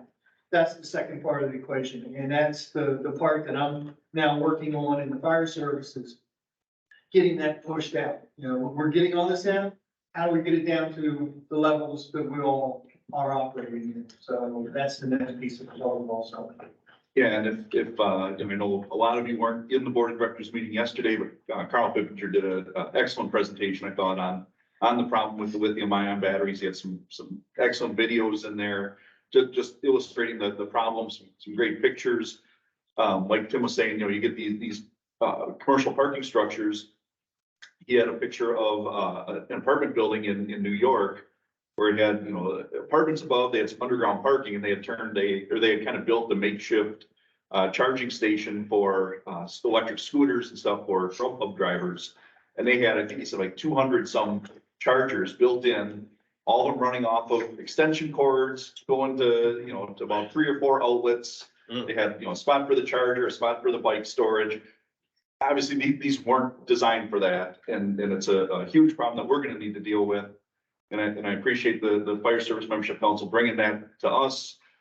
Chief Michael O'Brien is going to do a presentation on one of our next meetings coming up. So yeah, definitely pay attention to that. But Andre, you have some? Yeah, I was there, 5 chairs over from you. I was about to say the same thing. Carl did a fantastic job, and from what I saw, it really looked like this is something that piques the board's interest very heavily, that there's a lot of interest in this topic. I did really like what you had to say about sort of bite-sizing some of the information. What jumps out to me is that electrification is obviously a very important political issue for a lot of government officials that we have to report to. And so being able to get this down into a primer or some code recommendations, that we can say, hey, from a residential perspective, if you're going to be, moving towards electrification, maybe you really need to take a heavier consideration about that separation in a garage, because now we expect, solar panels and God knows how many lithium. I mean, I was thinking when we watched this yesterday, how many Makita batteries, how many, all of my lawn tools, everything now runs on that. And I'm doing the math on that. I don't have solar at my house and I don't have an electric vehicle, and I'm still thinking that it's, more of a hazard than I had realized. And so you start to compartmentalize that into the idea of full electrification for a city, or I believe Carl brought up that California had moved for all commercial vehicles to be electric by 2036. Yeah. So that's a really short timeline. And that'll obviously have some market ripples in there as far as residential applications as well. So I think being able to take that and turn it into a primer for some elected officials to understand what it really means from a safety perspective to start to endorse electrification, which is still, a good thing, but just with the right steps. Yeah. Just to give you an example, and I hadn't thought about it either, I was scrolling through, there's actually a recall from Bowen. Oh, no, Bowen, plumbing fixtures. There's actually a recall for those faucets because the lithium ion batteries were burned up in those faucets. So, it's you just do not think of, but they're out there. Tell Mary to check it, Swanson now? Yeah. Wait your hand. There's a battery on the mobile. You know, and right now in the codes, it's addressed a little bit, but not to the extent that it needs to. And, you know, it's in the IFC, but IBC doesn't have too much on there. Existing building code really should get some stuff in there and property maintenance code, you know, just one, like I said, you know, we build these buildings 5 years down the road, the owner says, hey, you know, I can put in a charging station for my Grubhub drivers. We need something in there for property maintenance down the road to kind of watch for these things as well. So, yeah, Doug. Yeah, the only question, and I'm not an expert, but you know, we do parking garages, and if there's a percentage open, they don't have to put sprinklers in. Right. So now all these cars in there are gonna have all these explosive batteries in there. Is that gonna change that thinking? I mean, that's the kind of stuff that scares the heck out of me. It's not just the residential garages. Yeah. Okay. Something that was brought to my attention, I had no idea about, but, wrecked EVs, right? They're brought to the same junkyard as every other type of car. Thank you. What happens when it ends up at the bottom of a pile and that battery ignites and goes into thermal runaway? Then you have an event that isn't easy to access with a lot of heavy equipment and machinery and a lot of fuel load. And obviously that's not built environment questions, but it's still a place that shows that there's not a clear guidance or standard. Yeah, about 18 months, 2 years ago, NFPA Journal had a full article about that, where they're continuing, they have to be, I think it's focused in Germany about what they had, I think because one of the German automakers said we need to have the fire departments here to know how to respond when a charged vehicle has an event on the highway, because they knock it down, but then it starts arcing and firing again. So knock it down, arcing and firing again. They said you can't turn off the sun. So how do you de-energize these batteries? So they said, well, if we have salinated tanks of water, we can dip these things into. Because what they were doing is, like I said, at the junkyard, they were, days later, they were still energized and they were pop, pop, boom. You know, so how to deal with that is gonna not just be in Germany, it's gonna have to be dealt with here, because not everybody is an excellent driver. You know, but the other half of that is not just plugins. There was something I saw recently on somebody's TV show about how you have wireless charging vehicles. It seems like it's a kind of a retrofit situation. My first thought was, wow, that's interesting. How do you keep rocks and stuff from cracking that thing on the bottom while you're driving down the highway anyway? But if you have a retrofit to your electric vehicle that you spend all this money on, and you just drive over the plate that charges your vehicle, that's a great idea until it ain't. So I'm wondering how would that be working in your parking garages, in your home, or anywhere else? NFPA actually did a study about 5 years ago, published a white paper about the dangers of lithium batteries. There's a young lady from my area that works for NFPA named Victoria Hutchinson. And the only reason I really even knew about it was, her dad is probably the oldest fire protection contractor in our area. And he's like, hey, look at this, you know, look, my daughter participated in it. But, so they've been working on it for a long time, but we're just now seeing the problems that they foresaw quite a few years ago. And, you know, the sad thing is if the powers that be weren't pushing this so much for climate change and this and that, and it was private industry only doing it, they'd be wanting you to sue them and everything else. But because the government wants to do it, it's okay. Now we have to just figure out how to deal with it. All right, yeah, and I think we can keep talking about this for quite a while, but I do want to respect Tim's time. You can get back down to his meeting, so I appreciate you stopping in. Thanks. And like I said, yeah, there'll be more at our future meetings about this. And again, the ICC Board of Directors is going to be looking at this as well. So with that, let's take a 10-minute break. We'll come back in here at 11:15. And then we'll keep moving on. I'll get about a 45-minute report, so make sure you're on time. That's scary, isn't it?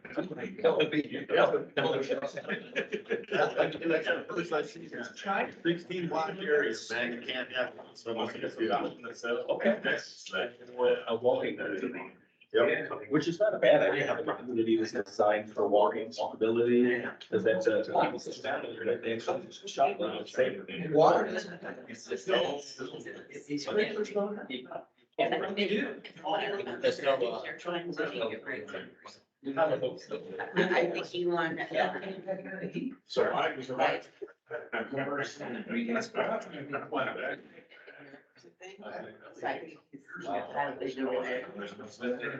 sure. they was. Make it be.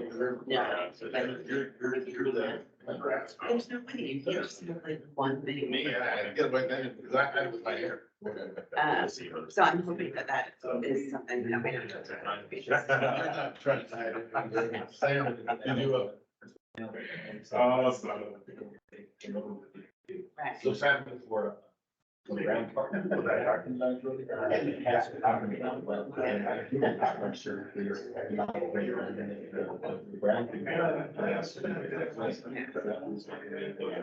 Yeah, that would be. Because at least I need to just hit their. And they even had that. So they do this. So they're definitely. Well, bring that in. But what's the best? Yeah.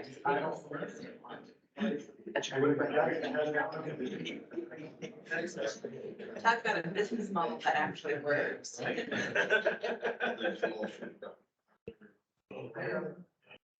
Battery system.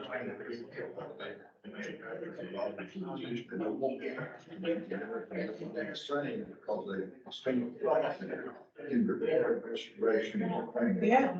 Vehicle recharge, fuel, and it can recharge, but it can't, but it requires a little bit composition of battery. Some kind of regulation that says, oh, yeah, this or that charge, this may not be built to the standard, you gotta be standard. The law, you know, for them, service. You're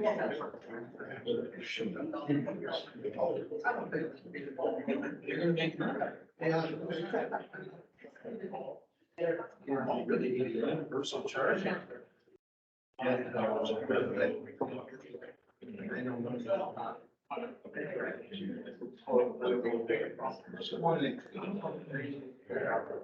Yeah, coffee. Yeah.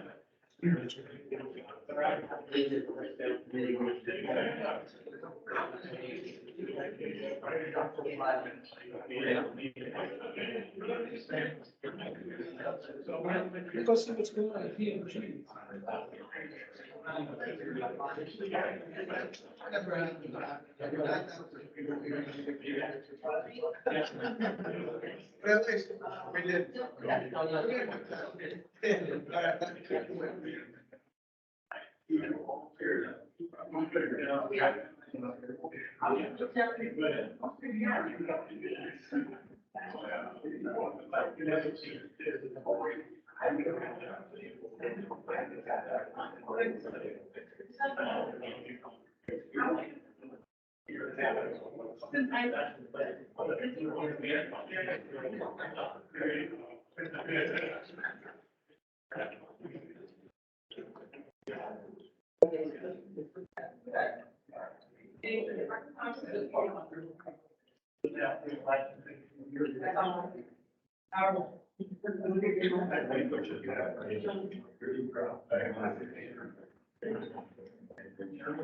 Of where the response to go.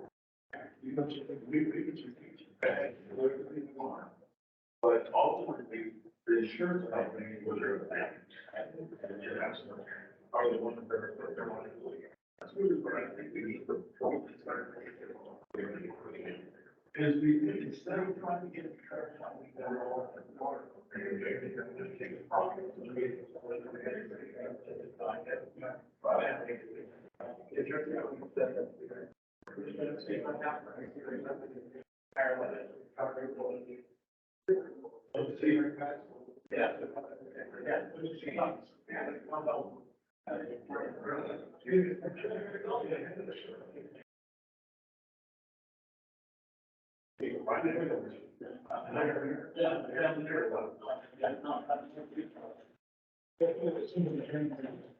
Yeah.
Hey, I don't think we've met, Andre. Nice to meet you.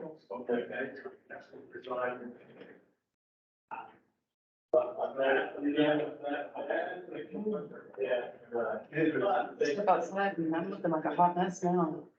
It was windy out there, ain't it? It's crazy out there. Had some trouble getting to the community, to be honest. Did you go to the beach thing last night? Were you out there for that? Yeah. So. I just say, I didn't notice the food, I was too busy at the open bar. Yep. That works.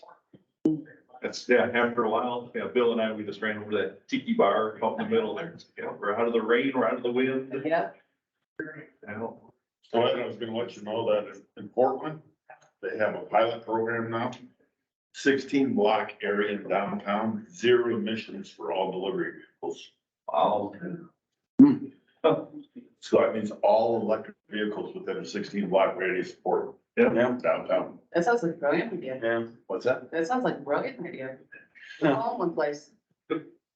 Yeah. Well, and you think about delivery of vehicles, like borrowed, rented, they take abuse, right? I mean, it's not like they're, basically kept pristine in the garage for. That's my exact concern right there. Is a delivery vehicle takes a hell of abuse because the driver just drives the living shit out of it. I remember the last time I rented a car, I didn't treat it nicely, I can only imagine. Oh my goodness, I waxed my car for it. The highest unemployment rates in the United States of America. So what they should do is in that area, rickshaws. Put people to work. I know it sounds brutal, but my gosh, if they're gonna go interview, they exercise, health and wellness benefit, 0 emissions and put people to work. So I think it's a great idea. It's like them pushing us in Lane City at the boardwalk. Yes. I was from Louisville one time, I think I rode one of them. Pedicabs, right then, wasn't it? Pedicab, yeah. Yeah, pedicab. We got a ton of them in Denver. I don't know why, I'm somewhere and just, I thought, oh, wait, they settled me. Yeah, pretty quick too. He is asking for his contact information. Yeah, that, 0 emission thing, when that came up the other day, I was like, oh. All I could see was this monster fire. Fall on the street. That's just what I need. Yeah. Should have been a 3-minute conversation. Yeah. Because, you know, like I said, they don't know, they just drive the damn things. If you look at the accident ratings of. We're just got the highest accident ratings. Yeah. Yeah, I really need to Yep. told her that I gave your information. Okay. All right, thank you. You can Google it up. Battery repurposing, that's another one. You know, they take a battery that was charging a vehicle that can't do a vehicle anymore, but it can still be used. Yep. And it will be used for other things. Oh, yeah, quite a bit. Uh-huh. There's that's actually a big push on a bunch of different places, battery repurposing right now. Mm-hmm. Well, there's no recertification of it, no standard, right? Nothing, Mm-hmm. nothing's there. And God knows how it was abused in the process, you know, to get there.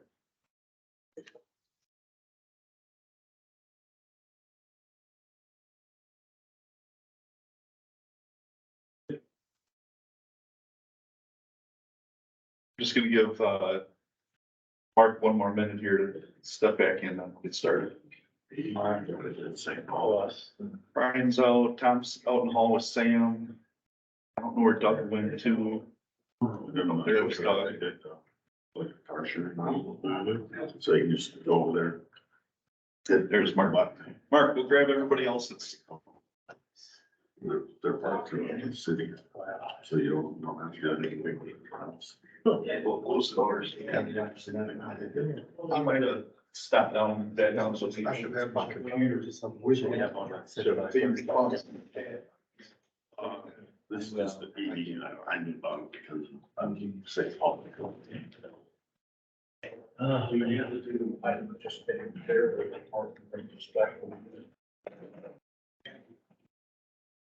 It's always been the hotel, what we wanna do. Oh, the plane's gone, getting everybody back. Yeah. What's that? Now, like Garris is gone, getting everyone back. Yep. All right, we'll get started again. Looks like Brian and Andy both stepped out, but Andy might have stepped back down to the leadership academy, not sure. He's gonna try to bounce between the two. One last thing that I did want to bring up, back on my president's report, just because it comes up every year, with renewing, people who have a second term coming up. And I want to make sure everybody has adequate time to remember that you need to reapply. So this year, Robin, Doug, and Andre, your terms all expire. So when the call for committee for the BMC comes out, you do need to reapply, the three of you for sure. And then actually, Audrey, Dan, and Jim will all term off this year. So we'll have at least three new members then. Yeah, with that, I'll turn it over to Bill though, and we can do the ICC staff liaison. Yeah, right up here, folks. So I want to take just a minute or two, not 40 minutes or two. Again, point out these links, they practically work pretty well. That will bring you right to our GR monthly update that many of you see, and much of what I'll say today I'll bring up, and we've already talked about it here today, but I wanted to just maybe, excuse me, back up for a second. Some of you that don't know what we do as GR reps, you know, this is not my only responsibility with ICC. Is, you know, I was hired as a government relations manager, and many of these faces here, this was taken last year. You probably recognize many of them. Some of them are no longer with us, but some of them still are. But when I went looking for the GR update, I figured, let me just show you the webpage real quick. And again, it is hard to find. Admittedly, we need to do better with that from a website standpoint. But and much of what we have here is, you know, you can, you know, we do catalog and all of the code adoption data. In fact, it's down a little bit lower. Click on this, you'll get, you know, let me just do it real briefly. We'll bring up, theoretically, we'll bring up ICC adoptions pretty much, and it's pretty up to date. So Some of the states that do local adoptions it can be challenging. That's not gonna load. I don't want to spend too much time on it. Thank you. Yeah, well. But, what I wanted to just touch on is, this webpage is pretty good at it. Let's just go back for a second. A couple of nice photos again, right? Where are those hands? They forced us to do that last year, and I hated it. That was Donnie. I hated it. So, while we're here, before I go to the report, we do have a pretty active Building Membership Council, LinkedIn page. For those of you that may or may not be plugged in, please check that out. I post as much information as I can there. We're just over 2,000 members now.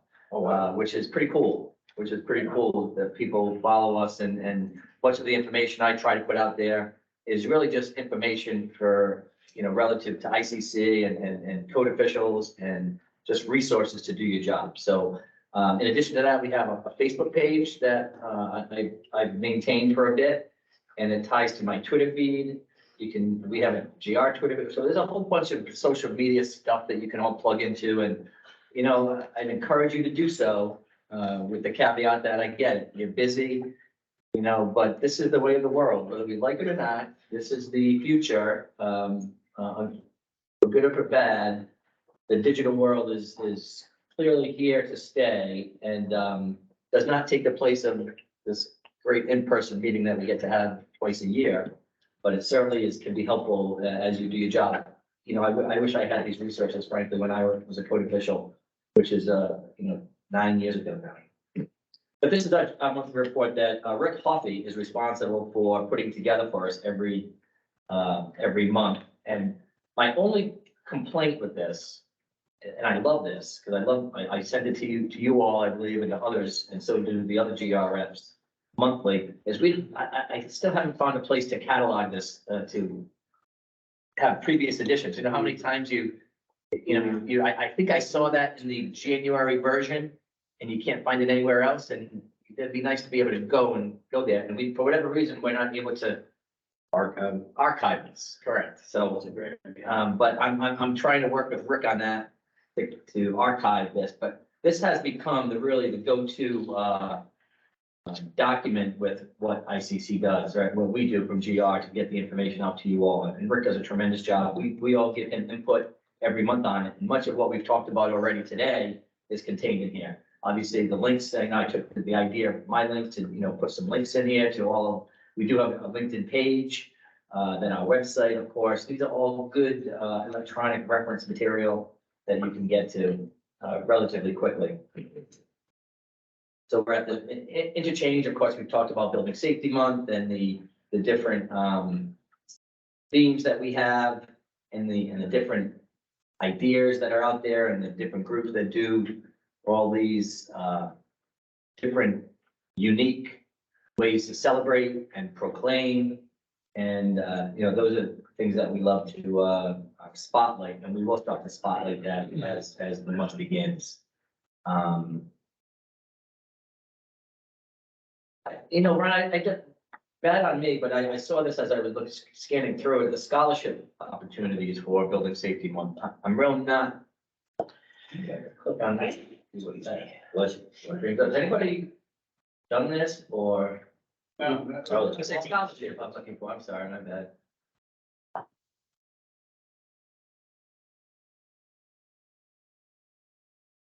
While Bill's doing that, obviously, I think everybody in here gets that from Bill. Make sure, I would hope everybody in here is getting it 3 or 4 or 5 times. If you're not, talk to your chapters, make sure that your chapters, when your chapter leadership are getting these, that they're sending them out to the membership. Up in Wisconsin, where I'm probably a member of, 6 or 7, actually probably more than that with AWC stuff, probably about a dozen different chapters. And I'll say Iowa's the only one that actually sends this back out to everybody. So thanks to Iowa for that. But, but again, talk to your chapter leadership, make sure that as they're getting this, that they're forwarding this out to everybody else, because there is so much great information on there. Yeah, it's a share. That's why we created this shareable link, or this link, albeit without an archive, but you can share it, and we encourage you to do that. You should be receiving it from more than one people. If you're not, you should speak up. Is there anybody here not getting this? Not seeing this on a monthly basis? That's good. Obviously, we talked about earlier the call for committees, and you know, it's pretty rewarding if you are able to serve on a committee other than, this is a council, right? But the code development committees are really where the true work gets done relative. Anybody in here serve on one or has served on one? Yeah, right. That's great. All good stuff, right? And then you know much more about it than I do, but I, you know, you all may not be sitting on a committee, but you certainly can encourage others within your family of and your circle to do so and give them the experience to do that. I'm actually staying, although it's the professional development group, tomorrow's meeting. I'm going to stay and watch that, but the code development committee applications due June 1, so there's still time for you all to do that and consider and spread the word. We talked about the code development cycle. We had, so Russ Manning did a presentation earlier today at the Fire Service Membership Council. He's doing it again today. There's a little bit more of an expanded discussion on the code development cycle happening today at 3 o'clock, I believe, at one of these rooms. So if you're inclined to want to get and understand more about the code development cycle. The opening session is downstairs in the ballroom where the board meeting was. Right. This afternoon. Is that 3 to 5, right? Two. But there's also a session on this 3 o'clock from what we said, so we'll have to check our schedules, I guess. Let's see, you know, we won't talk an awful lot about, much of what I've done is grant opportunities, you know, the BRIC funding is what we're familiar with, CBDG funding back in my day, and of course BRIC, and now all of these energy opportunities that are out there. We have had a fair amount of play. We do have Stella Carr. I'm assuming many of you know Stella. Stella was hired by ICC last year to assist with these programs, and she's done really kind of a tremendous job on bringing on and at least bridging the gap that you all have and the time restraints. So please, if you have an interest in these programs, and they're ongoing, right? There are deadlines. You can see some deadlines that are coming up, and there'll be more. There'll be more, particularly with energy. There will be funding out there for years to come. And that's a whole nother discussion that we don't need to get into now. Let's see. I wanted to point out briefly, I've done this with my groups in New England. You know, I know many of you, how many people in here use digital codes? I would expect everybody's hand to go.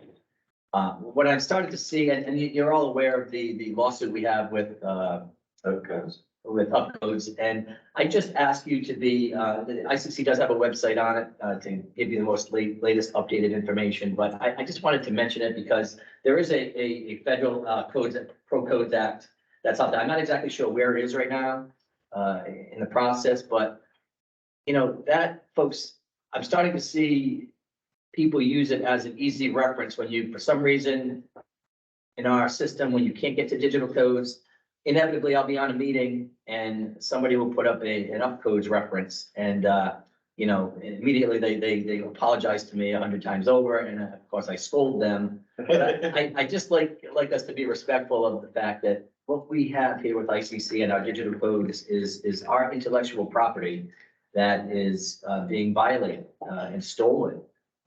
Frankly, and I, you know, we need to protect that. So if you happen to see any references out there, please don't be afraid to speak up and promote our digital codes, which I think is tremendous. Andre, yeah. So my office is currently re-updating all of our forms that we hand out to contractors, homeowners, right, for all types of buildings. And the reason I bring this up is because I don't know if anyone has actually tried to hot link a copy of the code from ICC for free access.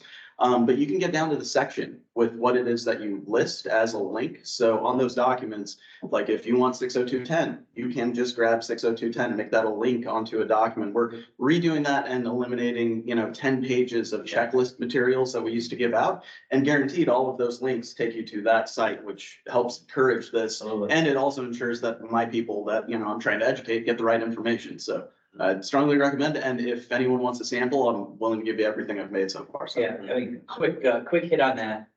The ICC digital code is done in real time. When there are erratas, it happens as soon as we notice it and move it, it gets posted. The new printings come out and then posted immediately. That is not the case with upcodes. Upcodes, you never know what version you're getting. It certainly is not updated real time. And, you know, it may not ever affect you in your jurisdiction. It may affect some of your constituents maybe in your jurisdiction where they could be liable. And you could have some issues with having wrong information. How many times do we count on the code when we have to use it for contentious, whether it's in court or just, you know, across the counter, you know, and you see these. So be cautious on that. I'd like to, you know, I don't often talk about it, but I have been over the past few times I've chatted with people. I believe Russ said that the versions are archived too, so if you adopted version 1, version 2. Absolutely is. Yes, you can click on them right in digital codes. You can click on those versions. That's a good point too. I mean, it really is a tremendous program and I think we. I just want to say the Pro Codes Act has been introduced into the House and the Senate, so that's sort of where that's at right now.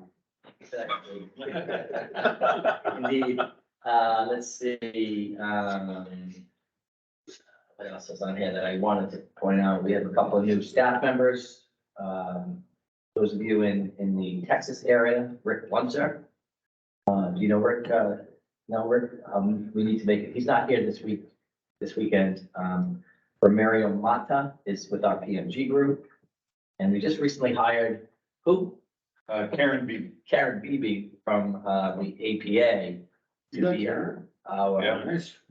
She will be our taking Susan Dowdy's place. Susan Dowdy is retiring. Okay. So we've hired her. So and she's not here this weekend as well. So I won't need that. It's all PMG stuff. And let me just check. All right, are we good? Just wanted to say there was a reference to. I just wanted to remind you, we have 55 minutes left in this meeting. We haven't even gotten to the meeting yet. So. Yes, that's not necessarily my fault. You are our leader. You give me the nudge when I'm. That is what I have for. I see. So please, yeah, use the link and please continue to do that. Any questions, comments? Maybe to speed it up, you two guys on the end down there are talking about the benefits of promoting Aaron Rodgers and Tom Brady. Oh, boy. Ouch. I'm just worried about the brooms. I'm not worried about anything else. I'm just worried about the brooms. I'm not afraid to say I'm worried about the brooms. So let's move on. I'll end on that. All right, moving on then. Any questions for Bill? Really, I'd rather we have the conversations now than move this along. So, let's have the conversations now and ask the questions if you do have any. So. Can you go over that monthly update one more time? I can do that tonight at the bar. All right. Strong Bill. That's what I heard. Thanks, Bill. I was talking to one member. You had a point. You're saying you have a favorite, Bill.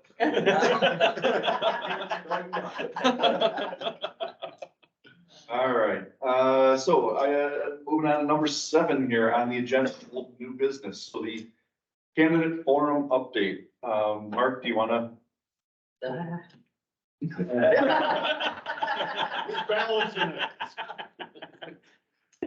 We've kicked around this candidate forum for a couple of years. I think we either need to do it or get it off our agenda. So, and Mark, I know you've been kind of taking the reins on it a little bit lately, but between you and Dan, I guess. For the newbie and the everything else. So, yeah, so the candidate forum update, we started talking about this a couple of years ago as an idea that we had of kind of just it's for candidates for the ICC board of directors during the election process. A lot of times they'll come in, they'll do different talks to different chapter events, or and a lot of the chapters will endorse certain candidates, things like that, or regions.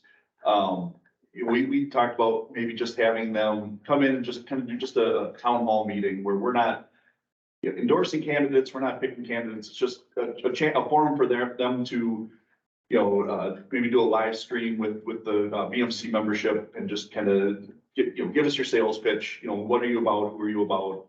And that type of thing, and open it up to ask any questions. So sort of a town hall meeting as opposed to an interview and trying to go for an endorsement type of thing. So we kicked that around for a couple of years.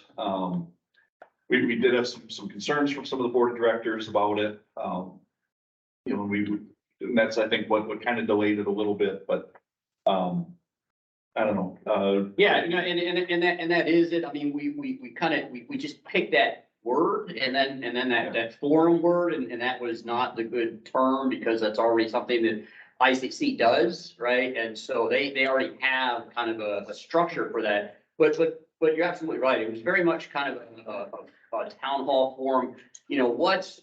Just a chance for the candidates to identify where they live in the code and what value they bring basically to the communities and the code and the board, right? So how does that reach from them internally out through ICC and then through the communities that we actually work on and serve?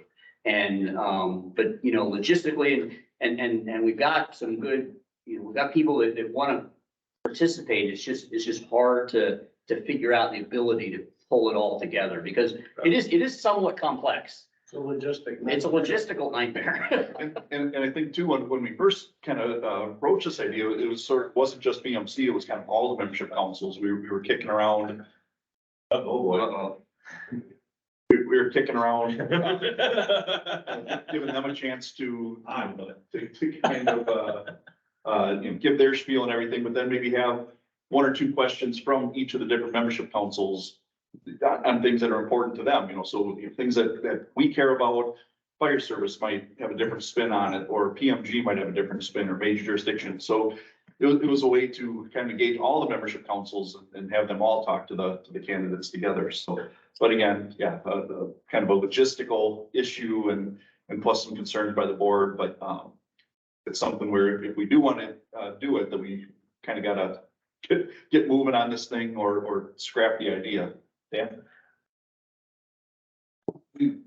We've actually had this thing on books. This will be the fourth year that we've been talking about it right now. And I think that in this form, it originally was a candidate form where it's like you have a panel and you ask questions of the panel. And it wasn't a beauty pageant. It was not entitled or intended to give anybody an advantage going into an election for a board member or anything like that. It was an opportunity for the membership to get to know the board members. What do you stand for? What do the codes mean to you? What do your communities mean to you? How important has been a building official or whatever you do been to shaping the person you are right now? Because like it or not, you look at all of these councils and the councils, BMC, for example, how many board members, Ron, have moved through BMC to sit on the board? Several. I can name 5 right here without even 6 without even thinking about it. And then my time with BMC goes back before I sat on BMC. This is when we actually had the web page up and started our boot camp. Yeah, base camp. Oh my God. Base camp. So that's how. So everybody aspires not to serve, to be a representative of a group that serves their community in a beneficial and thoughtful and caring way. And that's what makes us good at what we do. So that's a long and rambling way of saying, I don't think we're ever going to have a candidates forum that is a panel because I think people view it as a competition. We've done great work, particularly Hope, in promoting and presenting a video on everything in the world. Wouldn't it be great if we take council chairs, vice chairs, people who are committee leaders and board members, and we do snippets of them asking those same questions? Why do you value the codes What's their place in the community? What has it meant to you as a professional? And how will it benefit all of us as members going forward? To me, and again, I have a different view a lot of times, and I love code development. Trust me, I've been in it a long, long time. I love it. It's a tool. That's it. Your codes are a tool. The value is in the professional responsibilities and abilities of the code official itself. So let's make this a promotion of personalities, a promotion of learning, a promotion of experience, a promotion of opportunity to build, if you want to call it that, your communities in a safe, effective manner. Who better to address that than these people sitting at these tables on councils and our board? So let's just not call it a candidate forum. Let's just call it a community benefit forum. Let's call it a code official forum. Let's call it something, but let's get that out there. Let's use that. Wouldn't it be great if in Leadership Academy, this had a place for these people who aspire to be you are actually learning how to first person? Wouldn't it be wonderful? I think it ought to be dropped as it is now, because I don't think we'll ever do it. I think the politics are too great for us to overcome in the limited time that we have on this council. But I still think the idea of promoting the code official, not just to raise a profile, but just promoting them in a forum where everybody sees what drives that responsible community. You know, we're some of the most pronounced activists in our jobs in the world. We're also the quietest activists, and that's what kills us. Use our voice. Again, you go to your own municipality, okay? What's the biggest asset in your municipality for building safety? Not the cars, not the vehicles, not the department, not the council, not the commissioner, it's the people. Period. Let's build ourselves up. Let's try. And I'm thinking that's all. Jim and then Andrew. I would suggest that we drop it. I really do. I've talked to numerous candidates and also different board members, and they shared with me the time frame and the time commitments and the time that they spend just going through all the processes. And to put this, another process on top of them, I think that's a big ask. It really is. If once you're a board member, if you want to come in and talk to us or something like that, that's great. But getting to that point, I have empathy for the board, the people trying to get to that point, and I don't think it's a good idea. That's my opinion. Thanks. Andrew? Yeah, I think, that's a really broad charge, I think, and I think it's a valid one. These questions about, you know, how do we offer people who are aspiring to get to someplace a forum in that? But we created the Emerging Leaders Membership Council. The Chapter Leadership Academy is, quite frankly, part of that forum where you get to develop that networking. So in terms of raising those next people, I will tell you, having been one of those people, I feel like there are opportunities to gain that experience. And so when we talk about that, we're targeting candidates specifically, people that have been here long enough to have had experience, that you typically know their name, you know what they're about, they've had some service in some capacity with you. And if you don't know them directly, you know them through somebody, right? And so I think that getting involved in that process. So when this came up, when we discussed it, I was chair of the Emerging Leaders Membership Council, and I had to weigh in from that perspective. And I just asked, what is this solving? What are we missing right now that taking this action solves? And I couldn't find anything concrete enough. And there are other ways. If we really want to raise this question, the nominating committee for the ICC Board of Directors has a very unique charge and experience that has to, the integrity of that process truly needs to be maintained at all times. And there's still opportunities there if we want to submit a list of questions that could be at the formal candidates forum for their consideration, because at the end of the day, they're arbitrating that experience for the candidates and they want to make sure it's done as even-handedly as possible. So maybe that's an opportunity if someone really feels that there are questions. I personally don't necessarily think that we have to jump in on this, but if you do, I think working within the confines of the formal process when we talk about elections is imperative to maintain their integrity. And thanks for bringing that up, Andre. Actually, yeah, the last at least 3 years, I think I've submitted questions to the nominating committee to use that have been read, and I usually steer them towards building membership council issues or just membership councils in general of, you know, what are your views? What do you see as the role of membership council, something like that. So I'll probably continue to do that.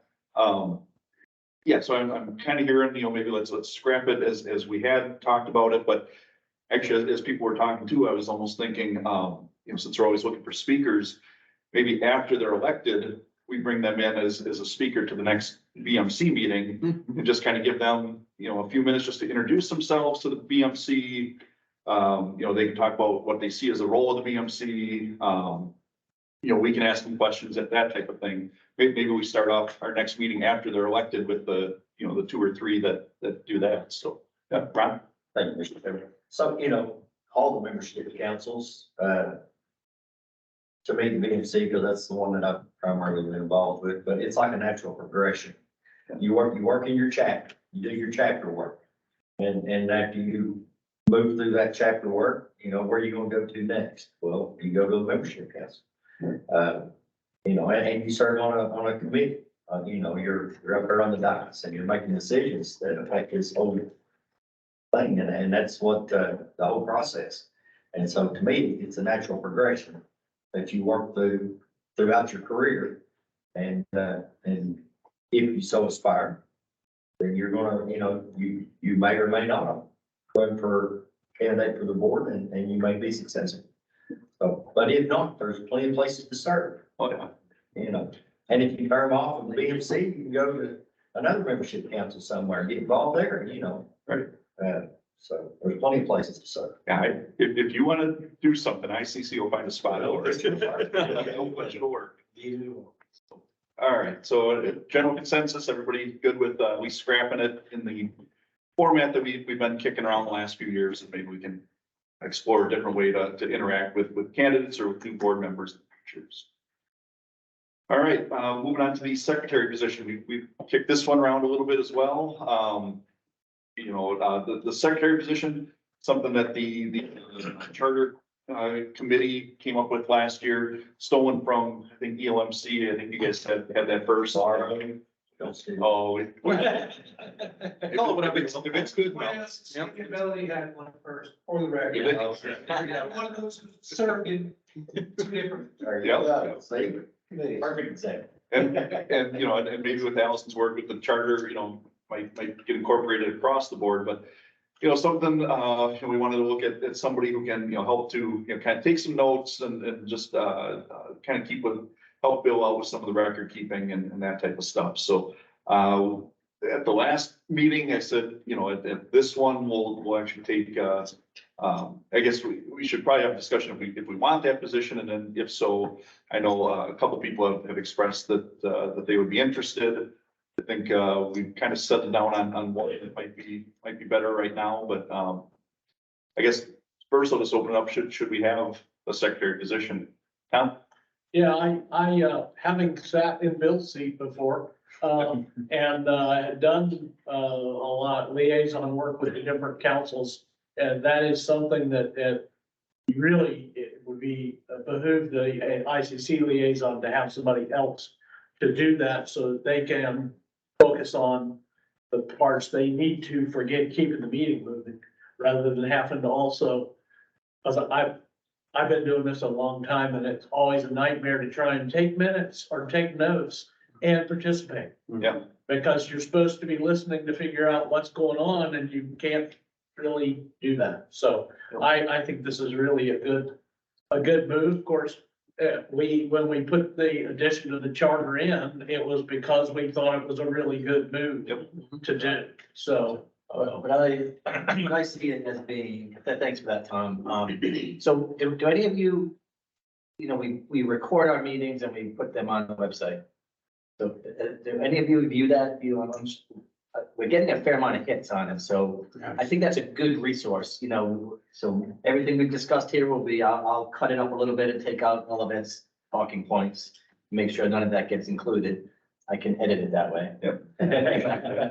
But I will be able to edit it, get it to a format where it can go onto our YouTube page. There's a link on our website, so I'm hoping people are using it. That being said, I like to include with it, and does it, if you notice, within that link on YouTube is a index where you can click on the link and get right to the discussion points.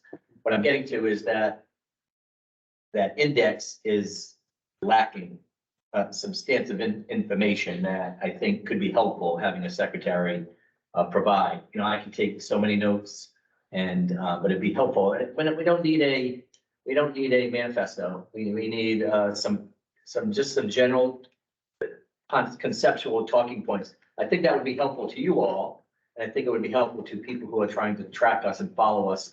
What did we talk about? The main topics were generally, it's like, for example, the last discussion, the candidate forum, it was, you know, I took notes on who spoke. That was it. And then the fact that the consensus was that we don't pursue this initiative going forward. That's, I think, helpful information for people who are scanning and looking to see what we're up to. So it would be helpful to have a secretary. And it saves Bill from writing me little notes about what is Dwayne talking about.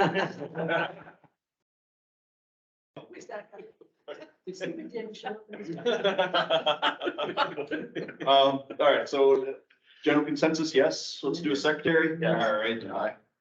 And then with that, does anybody want to nominate anyone, Tom? I'll nominate Mr. Wise. All right, is there a second? Agreed that he would be willing to take this on. I'll second. All right, there's motion second. Any other, well, I guess any discussion about Doug? Do we want to? Oh, we're not gonna go there. It's not. We only have 36 minutes left, so. You're gonna need more time. Is there any other nominations? All right, hearing, seeing none. And I don't think I have to ask that 3 times because we're not that formal. So all those in favor of Doug Wise serving as secretary for this year, please say aye. Aye.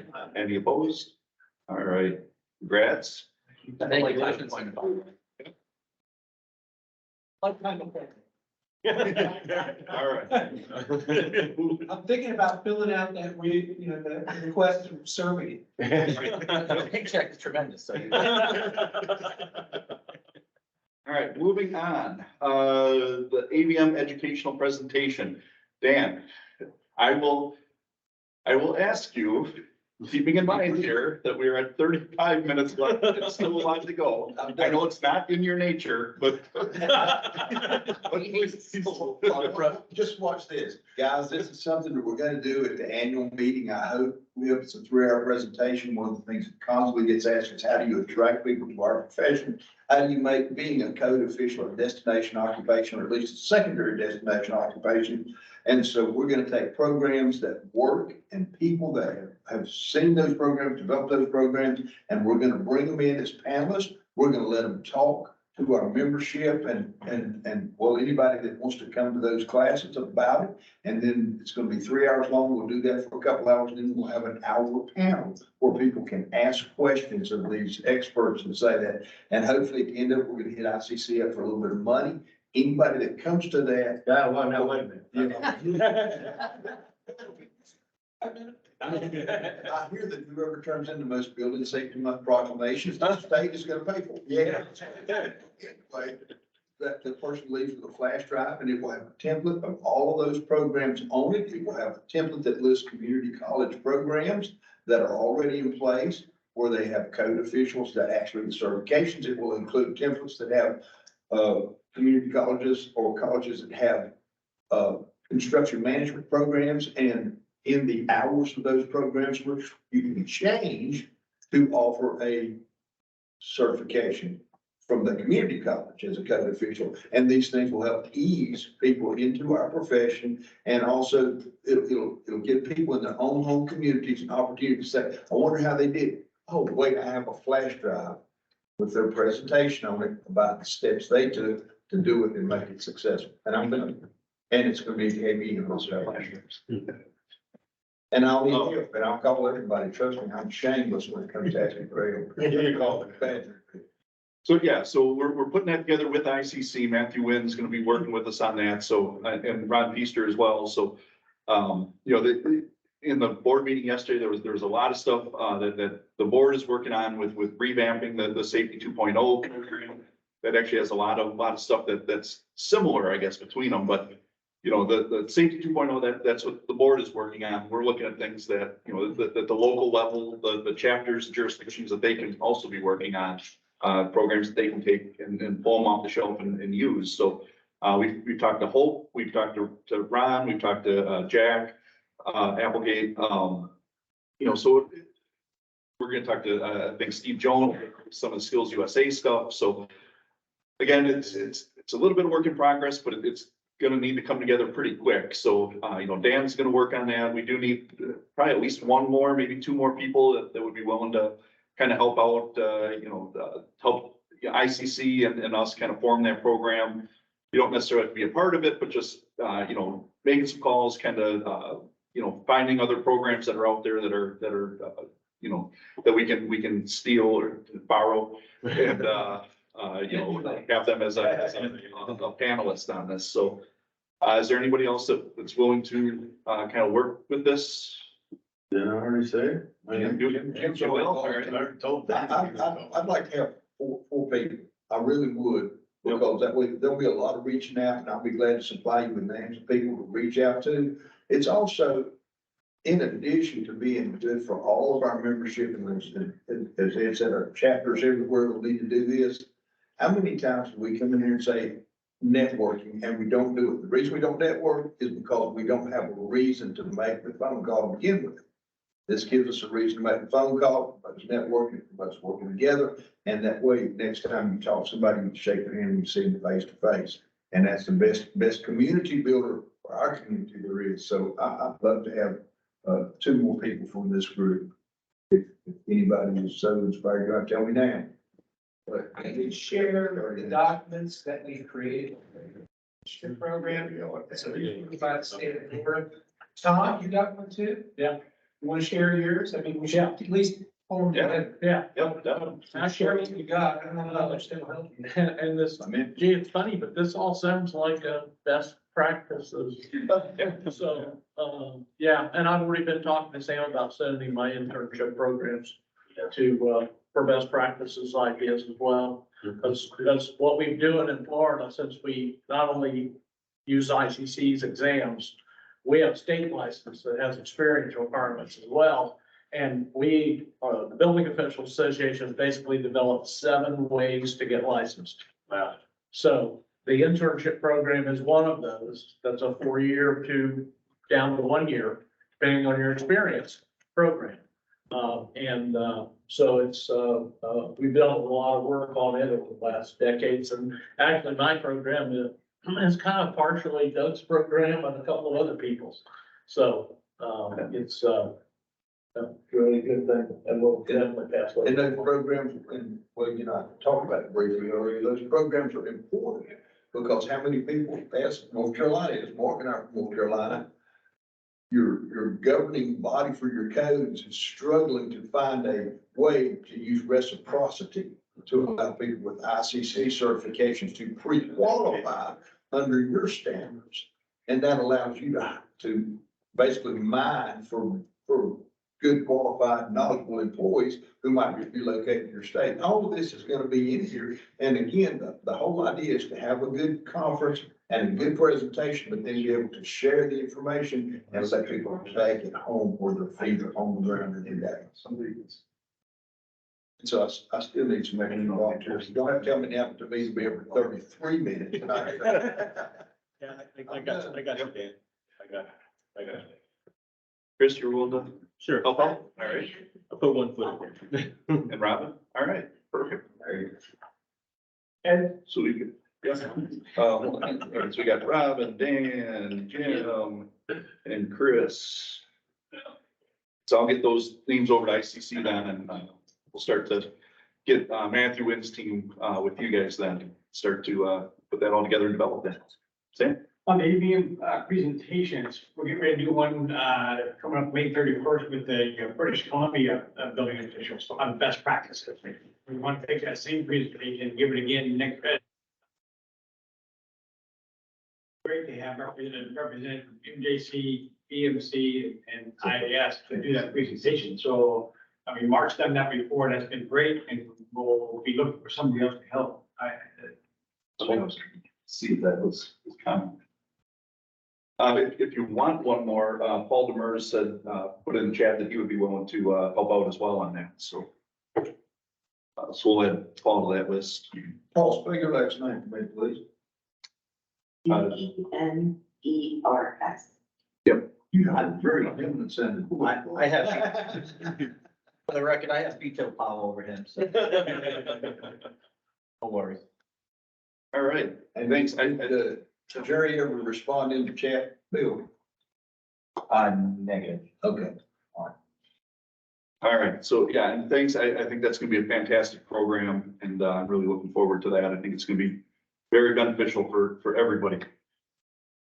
Speaking of, Paul Demers, let's take that one up, right away. I was gonna do it at the end of the old new business, but, we'll kind of do that right now, as long as he chimed up and spoke kind of in the meeting here, so. So Audrey Klein, did submit her resignation earlier this week, on Wednesday, so again, the last 8 months of her term, we can fill.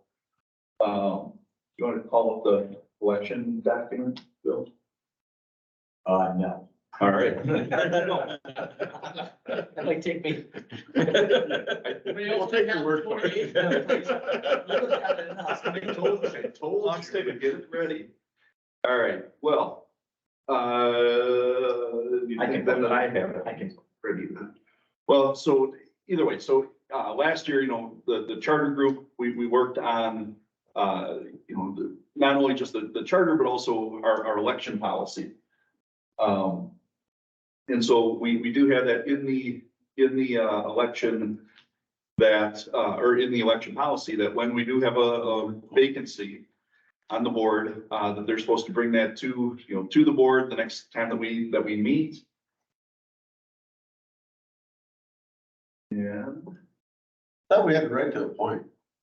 So there it is, that's what you get into.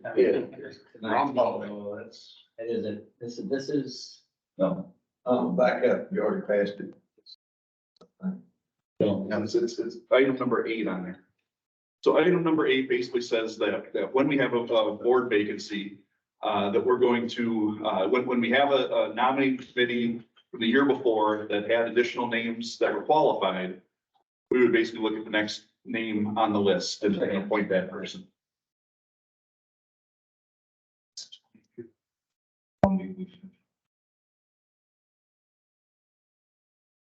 All right, there you go. So number 8. So if a vacancy occurs after the official election, which is what we did in the fall, due to the member being appointed to the board or some other occurrence, the entire BMC GC will reconvene as soon as practical. Again, I just got word on Wednesday, I think it was, so this is as soon as practical. Following notification of the vacancy, the vote to recommend the next applicant from a ratified list of nominees for appointment. If there's no current nominees, then we would do a call for committee. Luckily, though, we did have a very good list of candidates last year for nominations to the board. So actually, the handful of you that are new, great job, on passing. But if you have the nomination committee report. Gonna jump to that one. So on the nomination committee report, the next name on the list was called.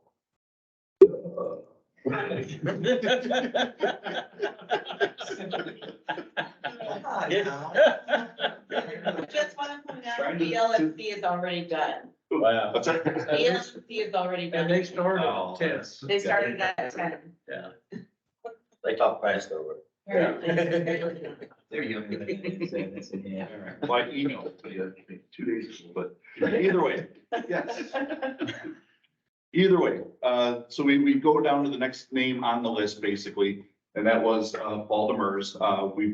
Bill and I reached out to Paul. He's more than willing to come on and serve for the last 8 months. And, for our policy, we're kind of stuck with them either way, so. Well, we love you, Paul. And, you know, and I think a lot of you in here do know Paul. I mean, he's been to a lot of our meetings, serves on, works with the energy code, which, no. Don't get you started on that one. Yeah. Then shall we just go But he's- ahead and call the question? Yeah, so he's. 12 minutes left. We'll move this along then, so, if I can get I'll take a nominate or a motion then to accept Paul, to fill the rest of all. Motion to accept Paul. Second, I'll second. All right. Motion by Tom, second by Jim. We'll say, although I think there are a couple other hands raised. Any comments, any questions, any discussion? All those in favor of, electing Paul, to fill the rest of Audrey's term, please say aye. Aye. Opposed? All right, congratulations, Paul, you're in. Yeah. Thank you very much, and I'm glad Nash didn't get to vote. Get a speech from you next time when you're. Thank you. All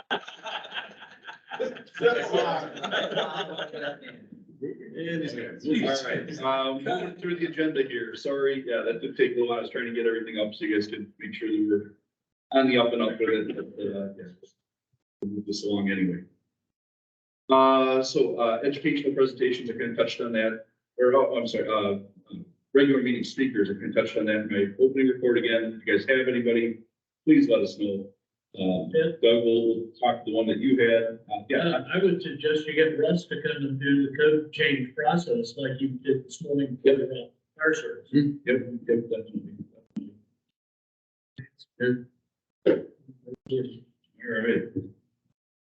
All right. The mid-year report. Are we actually filing? Do we have to file? Indeed, we do. Okay, so yeah, so we do need to file a mid-year report. I'll work with Bill on that and, we'll get something put together. Good Lord. That's tomorrow.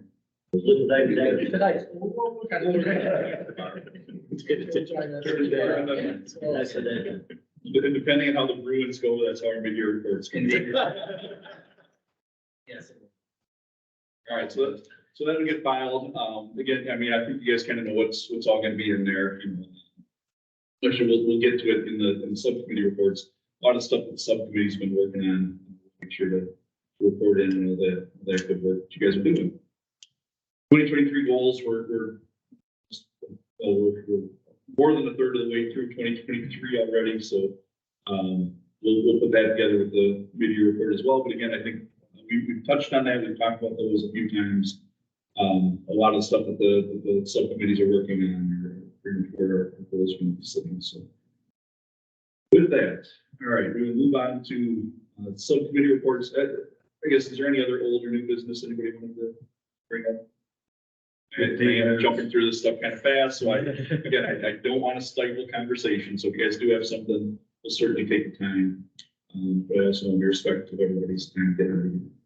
I think we're gonna just run through that number 8 very briefly. So I just want to make sure that it's kind of a misnomer that the best practices document that was published is under major jurisdictions. It makes a person think that only if you're a major jurisdiction can you actually have anything in there.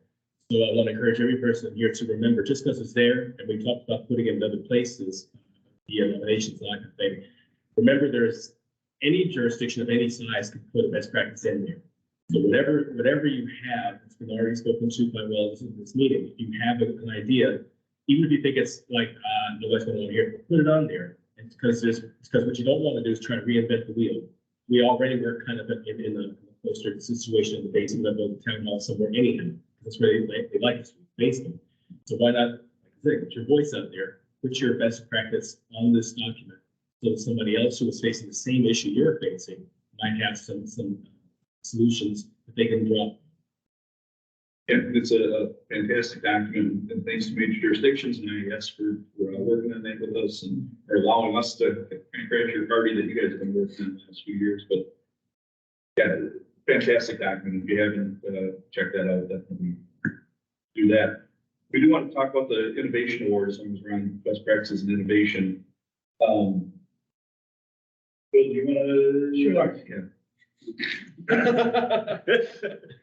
So I'll just lay it out there. The innovation award, folks, is, this is not an award sponsored by the ICC Awards Committee Board of Directors. This was done more than a few years ago by Rob Neal, the Fire Service Membership Council. We certainly want to be respectful. Other membership councils have awards. This is a joint award with the Fire Service Membership Council. I frankly don't know what direction they're going. All I can tell you is that all the award is administered between Carl and I, staff liaison from the Fire Service Membership Council. And it's been a challenge. It's not so much that it takes up a lot of our time. It's we back several years, there was a discussion about looking at the qualifications and the scope of the award, parameters on how we allocate wins, and all that never really took it. Some of it did, but not enough of it to spark this award to be a real popular award. I don't mean to diminish it in any way, but the reality is that we get limited applicants. In fact, for the past 7 years, we've had to solicit people to apply to it. So, it's really up to, yes, Ed and I wanted to put it on the table for discussion. I'm not going to speak for the Fire Service Membership Council, but for us, we need to speak as a membership council and where we'd like it to go. We're going to, and as I last checked, there was only one or maybe two. There were 2 applicants, and one of them happened to be respectively a general contractor. It's just thought it would be nice for him to get an award. He self-nominated himself. So, and the other award, I'm not sure, where that stands, but that's where we're at. It's administering it without a real strong qualifications or criteria for people for us to administer. So we briefly talked about maybe taking the brakes a bit on this and maybe tabling it for a year so that the committee can pull together some ideas. But we would have to do that in conjunction with the fire service. So our discussion today should be limited for a lot of reasons, but limited to do we want to continue moving forward with it, and if we do, we need to really make a commitment from innovation, the CDPI subcommittee, who has really been charged with managing it for this group. So I'll just leave it at that, and then we have a little bit of discussion. I don't want to take too much time. We have 15 minutes left, and on that too, so if we do kind of take a step back from that innovation award, again, for the newbies, it's a joint award. Bill Pan explained it's supposed to be about innovation. The last year or two that we've done this, we've really been limited on our applicants. So we really only have one real applicant this year. I think last year we had 3. So it's been dwindling. There's not a lot of press about it. There's not a lot of kind of going out and outreach on it. A lot of the other membership councils, they have a different award, and I certainly want us to still do something of an award. So maybe we look at this a little bit differently, pump the brakes on this one a little bit, and maybe we start to see, is there a different award that we should be, or a different group that we should be recognizing, a different, just looking at it a different way, I guess. So kind of throwing that out there for discussion. I don't know. Chris as co-chair of the innovation or best practices innovation, and your thoughts on that, if you want to kick it off. Yeah, I mean, that's the real challenge, just how do we turn it away from where, my concern has always been getting people onto the list for nominations. We saw the struggle with it today. If it's more than 3 clicks, you're probably going to give up looking for it. If there's nothing that's prominent on, I'm going to use the old term, front page, top fold, you're probably not going to see. So if there's any way, I know we don't have a lot of control of what goes on the website, where it happened, but if the directors really want this to be something that is highlighted, and clearly they do because they have to be flashing lights, everything else, ABM, and it should be featured as such. It shouldn't be hard to find. It shouldn't be an afterthought. It should be one of the things that's as easy to find as getting to your codes, digital elements, in my opinion. And it really needs to be a collaborative issue to work on what are the qualifications. Because right now, it's like a paragraph of what the qualifications are. But I'm not sure that that is adequate for a committee to say, we want to select from here. It needs to be something that is based, but I'm open to any suggestions on what a good qualification for innovations or best practices would be, so that these awards, in whatever form they ultimately end up being, is right now they're not bad. They're good because it does speak to what we're doing, but it turns into a self-nomination issue. I'd rather it not just be a self-nomination, but like, and I know that's kind of a tough sell, because we do, as I said before, we work at basics. The challenge is, how do we get us talking about somebody else's work when we don't even talk about what we do ourselves, except at these sessions, and we have our shared work stories. Actually good timing and analysis for you. I mean, the E.Lisinski, they just started up that Trailblazer Award a couple years ago. And Andre, maybe you know this, or how many nominations do you guys get for that? This year we got, I'm saying like.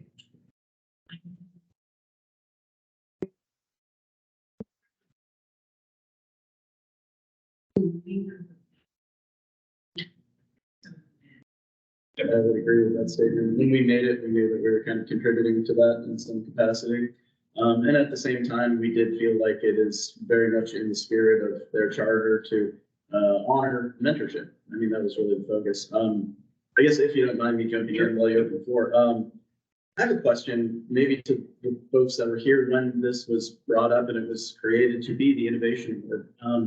All I regularly hear when we talk about the values that really push this table are about community excellence. Why did we tie our wagon to innovation specifically?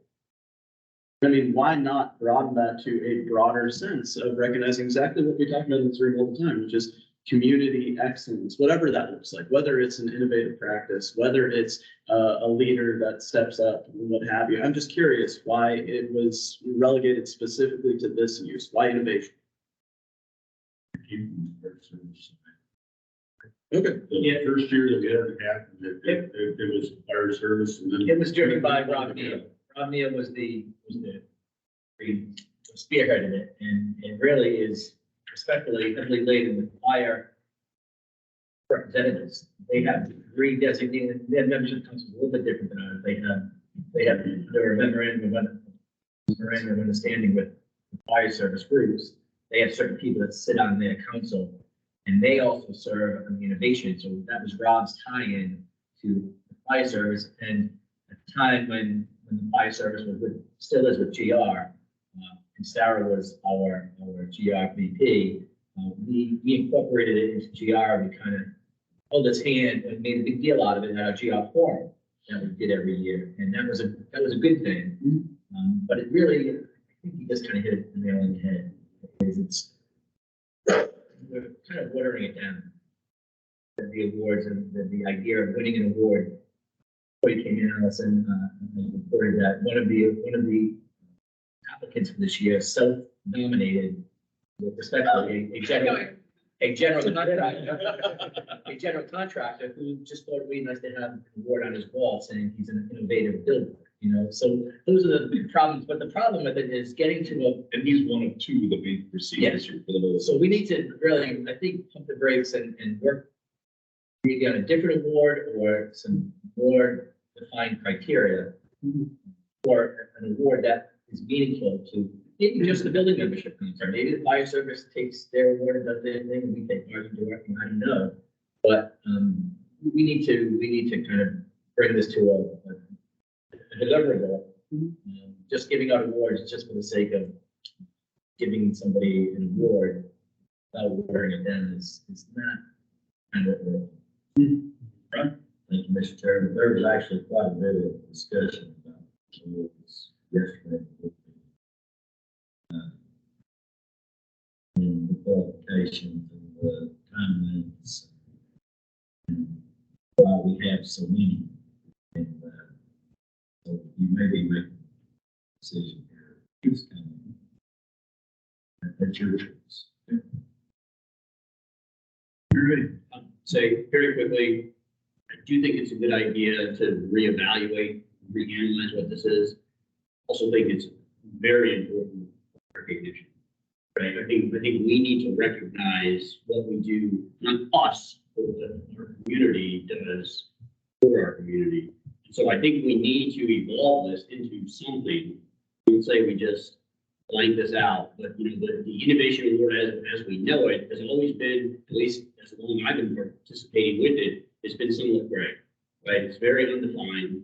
And I think we do need to reevaluate it, but I do still think we as BMC should provide it. You know, we have a raising the profile, we have recognition there. I do think it's important to have some like high level annual recognition. We have community service. Excellent.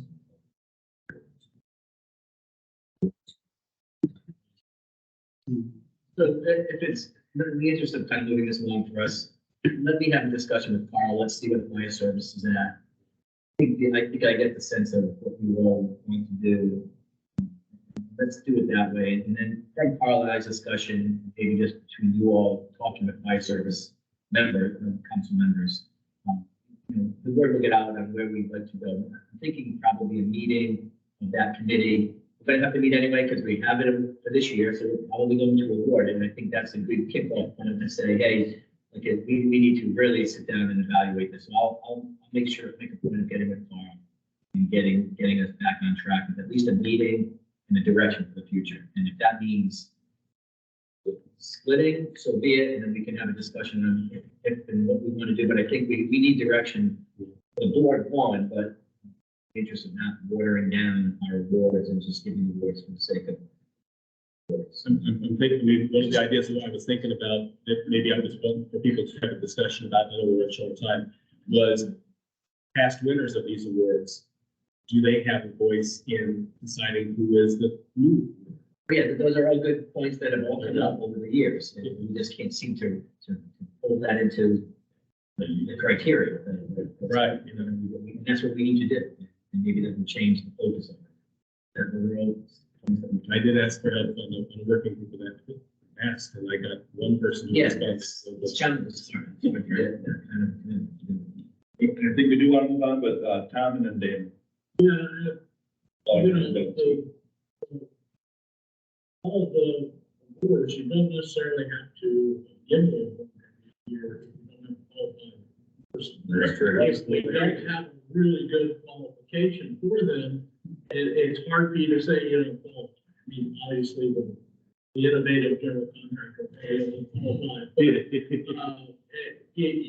awards really need to have a serious value to them. And you need to really clearly define why you're giving them a recognition for the product. And I would say really, if you have a qualified candidate, then you need to deliver this year because it was advertised. But I think that past this, we need to really pull us back and do a complete reevaluation about whether or not we're going to continue working with them with fire service. Whether we're gonna go for another one, yeah, I know we don't need another one, but, or, you know, how this fits into the greater scheme of ICC providing awards. But you can correct me if I'm wrong, but I think, most of the awards are kind of limited on the number of applicants this year. We did extend the deadline. We did extend the deadline, yeah. Yes. So there's, and I know in my state, we really had, I'm on the awards committee there, and we had a dismal show of applicants for it. I think we did get quite a few better after the, like, some of those were nominated. Anyway, that's my 2 cents would be to really do a complete reevaluation of this. And, it would need to start, Bill, with you and Carl. Yeah. Carl and I will be, you know, celebrating and commiserating tonight. So we don't get a common award or either of them. Dan, something else to just, very briefly, I wouldn't say anything about this, but just said past winter. My jurisdiction is a past winter innovation trade administration back in 2019. Second year was this year. here. And great program, and here's the problem. It's a rule. Okay? One of the problems with the rules is once it washes away, the program never gets copied, never gets implemented, never gets reproduced, never gets modified, never makes it to the ground. So I think recognizing people for doing good stuff is great. Sure, how to remove it. I think if we wanted to take this thing and put it across the line, again, into best practices type thing, then work on getting it out where people can see it and use it and either access it. That's other thing. I talked to a guy greatly last night, about 5 inspectors. Okay, that's his team's 5 inspectors. And we have major jurisdictions, but if you go to North Carolina, I can speak for everybody. Go to North Carolina, communities over 200,000. We've got 4,000 code officials certification state of North Carolina. Okay, only about 680 of those work in communities below 200,000. The rest of them work in small mom and pop shops. Yet we don't have minor jurisdiction representation. So let's take these ideas and let's take and people who can actually use what we present as practices and pick them up. Let them be innovators in code administration. Let's recognize we don't have to send them here and bring them up to an annual meeting. Let's send that letter. We talked about the scholarship earlier on last year. Let's send that letter to the mayor. Let's send that letter to their town council, their city council, the commission. But we gotta be ruthless in making sure that the good ideas get on the brain. People don't have time to research, which we don't easy. Get the good ideas and bring the people access and easy. That ought to be the focus of an effort like this. I got 6 months left. That's fine. I ain't doing it. If this is something we volunteer to take this and bring it through the time I'm here to any other time. I love this stuff. The people that do it. So we take it now. Let's make an effort to figure out a way to get this stuff turned over and get it everywhere. I think that's the key to making what we do in our community in terms of competitive. I think that's the most important thing because again, all right, we got a hard stop in 15 minutes, so. 30 seconds. What? 30 seconds. 30 seconds. I agree with Tom. If you don't have a good candidate, don't give it away. There you go. Don't give them an Oscar if you don't have a stellar actor. Number 2, I'm looking at the site. And it says fire and building departments. It doesn't say contractors. It says innovative approaches as part of their overall approach to risk reduction. So you got risk reduction and governmental agencies. No contractors. there you go. Unless it's a contractor building department or fire department, and that might be a different story. I'm sorry, I'll shut All up. right, we fired Doug up now. All right. No, I'll pass. All right. All right. We'll pause early here. No, I don't. Bill, talk to Carl, we'll move on from there. We'll talk at the bar. One other last note on best practices innovation. So Audrey was the co-chair there. Obviously, she's resigned, so we'll be looking for another co-chair. If anybody wants to step up and help out there. We do have a meeting in about 2 weeks in May, whatever. That's going to be May 10th or so. Well, yeah. So in mid-May, we'll have our May meeting. It'll be a short meeting, but I do want to get the FSMC maybe and get that presentation. But at that meeting, if anybody's interested in the co-chair position, gives you a little bit of time to think about it. Maybe talk to Chris, maybe talk to me or Mark and Bill, see what's all involved. But all right, moving on. Raise the profile. We're gonna skip that because Amrinder's not here. Elizabeth, I know you're here online, but I don't know if you have anything to update, but I haven't heard anything from Amrinder, so I'm going to guess that we don't have much of an update there. Double check the chat. All right. Either way, Andre, you had a whole big presentation, right? Yeah, I'll be real quick. So I promised everybody a document that's been talked about more than once, which is a introduction to membership councils, right? Can go out as an email through staff, so staff liaisons can just shoot this off. So that's what I produced for you as a draft copy. I'll make sure that Bill gets the most recent version. I sent you a bad one, so I'll update you, Bill. Basically, it's just got a quick little spiel that says, these are the membership councils. This is what we're about. I tried to follow ICC's brand standards to the letter. And every one of these, you just click the link and it takes you to whichever membership council it is. So simple, easy, effective, and hopefully just something in the toolkit that we can all start sending out to everybody. You bet. So what I'm after from everybody is read it over. If you want the language tweaked, send it back, let me know. Let's get a finalized version that we can send ICC publications so we can have it finalized for that. So I'll be happy to facilitate that process and get it to Ed. And then the only other thing,